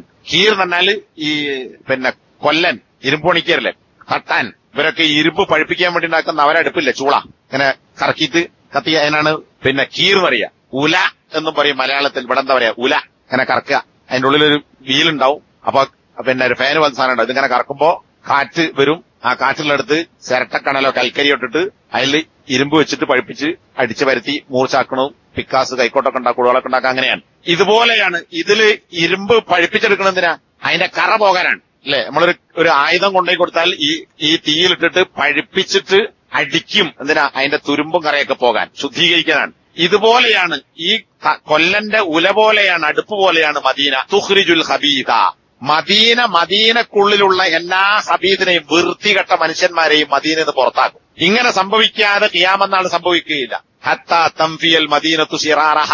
മദീനയിൽ നിന്ന് എല്ലാ ഷർറിനെയും ദുഷ്ട മനുഷ്യന്മാരെയും മദീനയിൽ നിന്ന് മദീന പുറത്താക്കും. കമാ യംഫിൽ കീറു ഹബതൽ ഹദീദി. ഇരുമ്പിന്റെ തുരുമ്പിനെ കറയെ, ഇരുമ്പ് കൊല്ലന്റെ ഉല, ആ ഇരുമ്പ് അടുപ്പിലിട്ട് പഴിപ്പിച്ചാൽ എങ്ങനെ അതിന്റെ തുരുമ്പും കറയും പോകുന്നുവോ അതുപോലെ മദീന ശുദ്ധീകരിക്കും, എല്ലാ ദുഷ്ടന്മാരെയും പുറത്താക്കും. അങ്ങനെ ഒരു കാലം വരും. ഒരു ദുഷ്ടനുമില്ലാത്ത ശുദ്ധരായ ആളുകൾ നിലനിൽക്കുന്ന ഒരു കാലം. പിന്നെയോ വേറെ ഹദീസിൽ നമുക്ക് കാണാം, ജനങ്ങൾ മുഴുവൻ മദീന വിട്ടുപോകും ഖിയാമത്ത് നാളിന് മുമ്പ്. ആരും ഉണ്ടാവില്ല അവിടെ, എല്ലാവരും വിട്ടുപോകും. നബി സല്ലല്ലാഹു അലൈഹി വസല്ലം മദീനയോട് പറയാണ്, ലയത്റുകുന്നഹ. ജനങ്ങൾ മദീനയെ ഒഴിവാക്കും. അഹ്ലുഹ, മദീനന്റെ ആളുകൾ. അലാ ഖൈരി മാ കാനത്ത് മുദല്ലലതൻ ലിൽ അവാഫി. ഇപ്പോൾ ഏതൊരു സ്ഥിതിയിലാണോ അതിന്റെ ഏറ്റവും നല്ല സ്ഥിതിയിലായിരിക്കെ മദീനക്കാർ ഒഴിവാക്കും. മുദല്ലലതൻ ലിൽ അവാഫി. അവാഫിക്ക് വിട്ടുകൊടുത്തിട്ട് കീഴ്പ്പെടുത്തും. അവാഫി എന്ന് പറഞ്ഞാൽ വന്യമൃഗങ്ങളും പക്ഷികളും. അപ്പൊ വന്യമൃഗങ്ങളും പക്ഷികളും മാത്രമായിരിക്കും മദീനയിൽ ഉണ്ടാവുക. മനുഷ്യന്മാരൊക്കെ അവിടുന്ന് പോകും. നേരത്തെ പറഞ്ഞത് ഷെറിന് മോശപ്പെട്ട ആളുകളെ പുറത്താക്കി നല്ല ആളുകൾ മാത്രമുള്ള ഒരു കാലം. പിന്നെ എല്ലാ ആളുകളും മദീന വിട്ടുപോവുക ഖിയാമത്ത് നാളിന്റെ മുമ്പ്. പിന്നെ മദീനയിൽ എന്താ ഉണ്ടാകുക? അവിടെ വന്യമൃഗങ്ങൾ വന്നുകൂടും, പക്ഷികൾ ഉണ്ടാകും. അതേ കാര്യം വിശദീകരിച്ചുകൊണ്ട് ബുഖാരിന്റെ ഹദീസ് കാണാം. മദീന അതിന്റെ ഏറ്റവും നല്ല അവസ്ഥയിലായിരിക്കുന്ന ഘട്ടത്തിൽ ജനങ്ങളൊക്കെ മദീന വിട്ടുപോകും. ആ മദീനയിൽ പിന്നെ ഉണ്ടാവുക എന്ത് മാത്രമാണ്? ഈ പറയുന്ന അവാഫി, വന്യമൃഗങ്ങൾ മാത്രമേ ഉണ്ടാവുകയുള്ളൂ. അവിടെ ഒരുമിച്ച് കൂട്ടപ്പെടുന്ന ആളുകളിൽ അവസാനത്തെ രണ്ടാള് മുസൈനക്കാരായ രണ്ട് ഇടയന്മാരായിരിക്കും. അവർ ശബ്ദമുണ്ടാക്കി അവരുടെ ആടുകളെ മേച്ചുകൊണ്ടുവരും മദീനയിലേക്ക്. പക്ഷെ മദീനയിലെത്തുമ്പോൾ ഒരു മനുഷ്യനെയും അവർ കാണുകയില്ല. വഹ്ഷൻ, വന്യമൃഗങ്ങളല്ലാതെ വേറൊന്നും മദീനയിൽ ഉണ്ടാവില്ല. ഹത്താ ഇദാ ബലഗ തനിയ്യത്തൽ വദാ. തനിയ്യത്തുൽ വദാ എന്ന് പറഞ്ഞാൽ മക്കന്റെ ഒരു ഭാഗത്തുള്ള ഒരു കുന്നാണ്. ആ കുന്നിന്റെ അടുത്തെത്തുമ്പോൾ യുദ്ധവുമായി ബന്ധപ്പെട്ട് നബിനെ സംബന്ധിച്ച് പാട്ടുപാടി ഹദീസിലൊക്കെ അത് കാണാം. ആ തനിയ്യത്തുൽ വദാഇ എന്ന് പറയുന്ന ആ കുന്ന് നബിയെ സ്വീകരിച്ചപ്പോ മക്കയിൽ നിന്ന് മദീനയിലേക്ക് ഹിജ്റ വന്നപ്പോൾ പാടിയ പാട്ടല്ല, അത് വേറെ വിഷയം. ആ മക്കയിൽ നിന്ന് മദീനയിലേക്ക് എത്തുന്ന സ്ഥലത്തല്ല തനിയ്യത്തുൽ വദാഇ ഉള്ളത്. ആ കുന്നിന്റെ ഭാഗത്ത് ഇയാൾ ആടിനെയും തെളിച്ചു വരുമ്പോ ആരെയും കാണൂല, അവിടെ മുഴുവൻ വന്യമൃഗങ്ങളാണ്. അങ്ങനെ ഹറാ അലാ വുജൂഹിഹിമ. ഈ രണ്ട് ഇടയന്മാരും അവിടെ അള്ളാഹുവിന് സുജൂദിൽ വീഴും. അങ്ങനെ മദീനയിൽ ആളില്ലാതെ വന്യമൃഗങ്ങൾ നിറയുന്ന ഒരു കാലം വരും. പിന്നെ അതൊക്കെ കഴിഞ്ഞാൽ പിന്നെ അവസാന കാലത്ത് അള്ളാഹു സുബ്ഹാനഹു വ തആല ലോകത്തൊന്നായി ഒരു തണുത്ത കാറ്റിനയക്കും. ഇതും കൂടെ പറഞ്ഞു തീർക്കണമെന്ന് വെച്ചാൽ അടുത്ത ക്ലാസ് നടക്കുകയാണെങ്കിൽ അത് മുതൽ വലിയ അടയാളങ്ങൾ പറയാനുണ്ട്. ഇതിലും വേറെ കുറെ ഉണ്ട്, ഞാൻ പ്രധാനപ്പെട്ട മാത്രം പറഞ്ഞു ചുരുക്കുകയാണ്. അള്ളാഹു സുബ്ഹാനഹു വ തആല സുമ്മ യുർസിലുല്ലാഹു റീഹൻ ബാരിദ മിൻ ഖിബലി ശാം. നേരത്തെ പറഞ്ഞ യുദ്ധം നടക്കുന്ന ഷാമിന്റെ ഭാഗത്ത്, ഷാമിലാണ് ആര് ഈസാ നബി ഇറങ്ങുക, അതൊക്കെ ഇനി പിന്നെ പറയാം. ഷാമിന്റെ ഭാഗത്ത് നിന്നൊരു തണുത്ത കാറ്റടിച്ച് വീശും. ഫലാ യബ്ഖാ അലാ വജ്ഹിൽ അർളി അഹദുൻ. ഭൂലോകത്ത് ഒരു മനുഷ്യനും ബാക്കിയാവുകയില്ല. ഫീ ഖൽബിഹി മിസ്ഖാലു ദർറത്തിൻ മിൻ ഖൈരിൻ ഔ ഈമാനിൻ. ഈമാനിന്റെ ഒരു ചെറിയ അണുത്തൂക്കം വിശ്വാസം ഹൃദയത്തിലുള്ള ഒരു മനുഷ്യനും ബാക്കിയാവുകയില്ല. ഇല്ലാ ഖബലത്തുഹു, ഈ തണുത്ത കാറ്റ് അവനെ പിടിച്ചിട്ടല്ലാതെ, മരിപ്പിച്ചിട്ടല്ലാതെ. അപ്പൊ ഷാമിൽ നിന്നൊരു തണുത്ത കാറ്റ് വരാനുണ്ട്. ആ തണുത്ത കാറ്റ് വന്നാൽ ഭൂലോകത്ത് എല്ലാ ആളുകളെയും, ഈമാനുള്ളവരൊക്കെ ഈ കാറ്റ് ബാധിക്കും. കാഫറൊക്കെ അവിടെ തന്നെ നിൽക്കും, മുശ്രിക്കും നിൽക്കും, തമ്മാടി നിൽക്കും. മുസ്ലിങ്ങൾക്ക് മാത്രമാണ് ഈ കാറ്റ് ബാധിക്കുക, തണുത്ത കാറ്റ്. ഈ തണുത്ത കാറ്റ് ആർക്കൊക്കെ ഏൽക്കുന്നുവോ അവരൊക്കെ മരിച്ചു വീഴും. ഹത്താ ലൗ അന്ന അഹദക്കും ദഖല ഫീ കബിദി ജബലിൻ. കബിദ് തന്നെ കരളാൻ, മധ്യഭാഗം എന്തോ ഇപ്പോ നമസ്കാരത്തിന്റെ സമയം പറഞ്ഞ ഹദീത്ത് കാണാം. കബിദി സമ തന്നെ ആകാശത്തിന്റെ കരളെന്നല്ല, ആകാശത്തിന്റെ മധ്യഭാഗത്തിന് സൂര്യനെത്തിയാൽ ഉച്ച സമയം. ഇവിടെ കെബിദിൽ ജബൽ എന്നാൽ പർവ്വതത്തിന്റെ മധ്യഭാഗത്ത് ഒരുത്തൻ കയറി നിന്നാൽ പോലും ലദഖലതുഹു അലൈഹി, ഈ കാറ്റ് ഈ മലയുടെ മധ്യത്തിൽ കയറിയവനെ അവിടെ പോയി പിടിക്കും. ഹത്താ തഖ്ബിലഹു, അവനെ മരിപ്പിക്കുന്നവരെ. അപ്പോ എല്ലാ മുസ്ലിങ്ങളെയും ഈ ലോകത്തിൽ നിന്ന് മരിപ്പിക്കാൻ അള്ളാഹു അയക്കുന്ന ഒരു കാറ്റാണ് ഈ തണുത്ത കാറ്റ്. അതോടുകൂടി ലോകത്ത് പിന്നെ ഇനി ഒരു മുസ്ലിം ഉണ്ടാവില്ല. എല്ലാ മുസ്ലിങ്ങളെയും അള്ളാഹു ഇതോടുകൂടി മരിപ്പിച്ചു. ഇനിയൊരു കാറ്റും മഴയും വേറെ വരാനുണ്ട്, അതിപ്പം പിന്നെ പറയാം. അപ്പൊ പിന്നെ മുസ്ലിങ്ങൾ ആരുമില്ല, തൗഹീദുള്ള ഒരു മനുഷ്യനുമില്ല.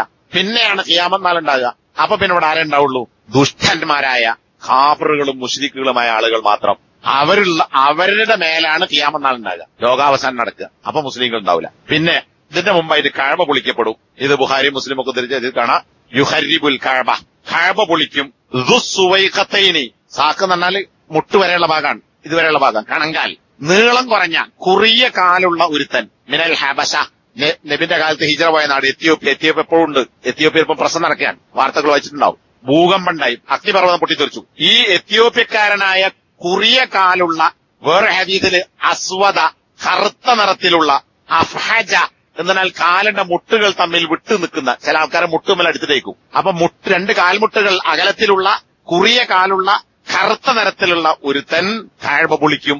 ഒരുത്തൻ എന്നിട്ട് അവൻ യഖ്ലഉഹാ ഹജറൻ ഹജറൻ, അതിന്റെ ഓരോ കല്ലുകൾ അവരിങ്ങനെ എടുത്തെറിയും. അങ്ങനെ കഅബ പൊളിക്കപ്പെടും. കാരണം എന്താ? കഅബ നിലനിൽക്കുന്ന കാലത്ത് ഖിയാമത്ത് നാൾ ഉണ്ടാവില്ല. കാരണം ഖുർആനിൽ ഖിയാമൽ ലിന്നാസ്, ജനങ്ങൾക്കുള്ള നിലനിൽപ്പ്, അതിന്റെ അടിസ്ഥാനം, ആധാരം, നിലനിൽപ്പ് എന്ന് പ്രയോഗിച്ചത് രണ്ട് കാര്യത്തെക്കുറിച്ചാണ്. ഒന്ന് സമ്പത്ത്. സമ്പത്ത് അള്ളാഹു മനുഷ്യന്റെ നിലനിൽപ്പിന് വേണ്ടി തന്നതാണ്. അതുപോലെ കഅബാലയത്തെക്കുറിച്ച് നിലനിൽപ്പ്, ആധാരം എന്ന് പറഞ്ഞിട്ടുണ്ട്. അപ്പൊ ഖിയാമത്ത് നാൾ ഉണ്ടാകുന്ന കാലമത്രേ ലോകം നിലനിൽക്കുകയുള്ളൂ. കഅബാലയം പൊളിക്കപ്പെടും. കാരണം എന്താ? പിന്നെ ഇവിടെ മുസ്ലിങ്ങൾ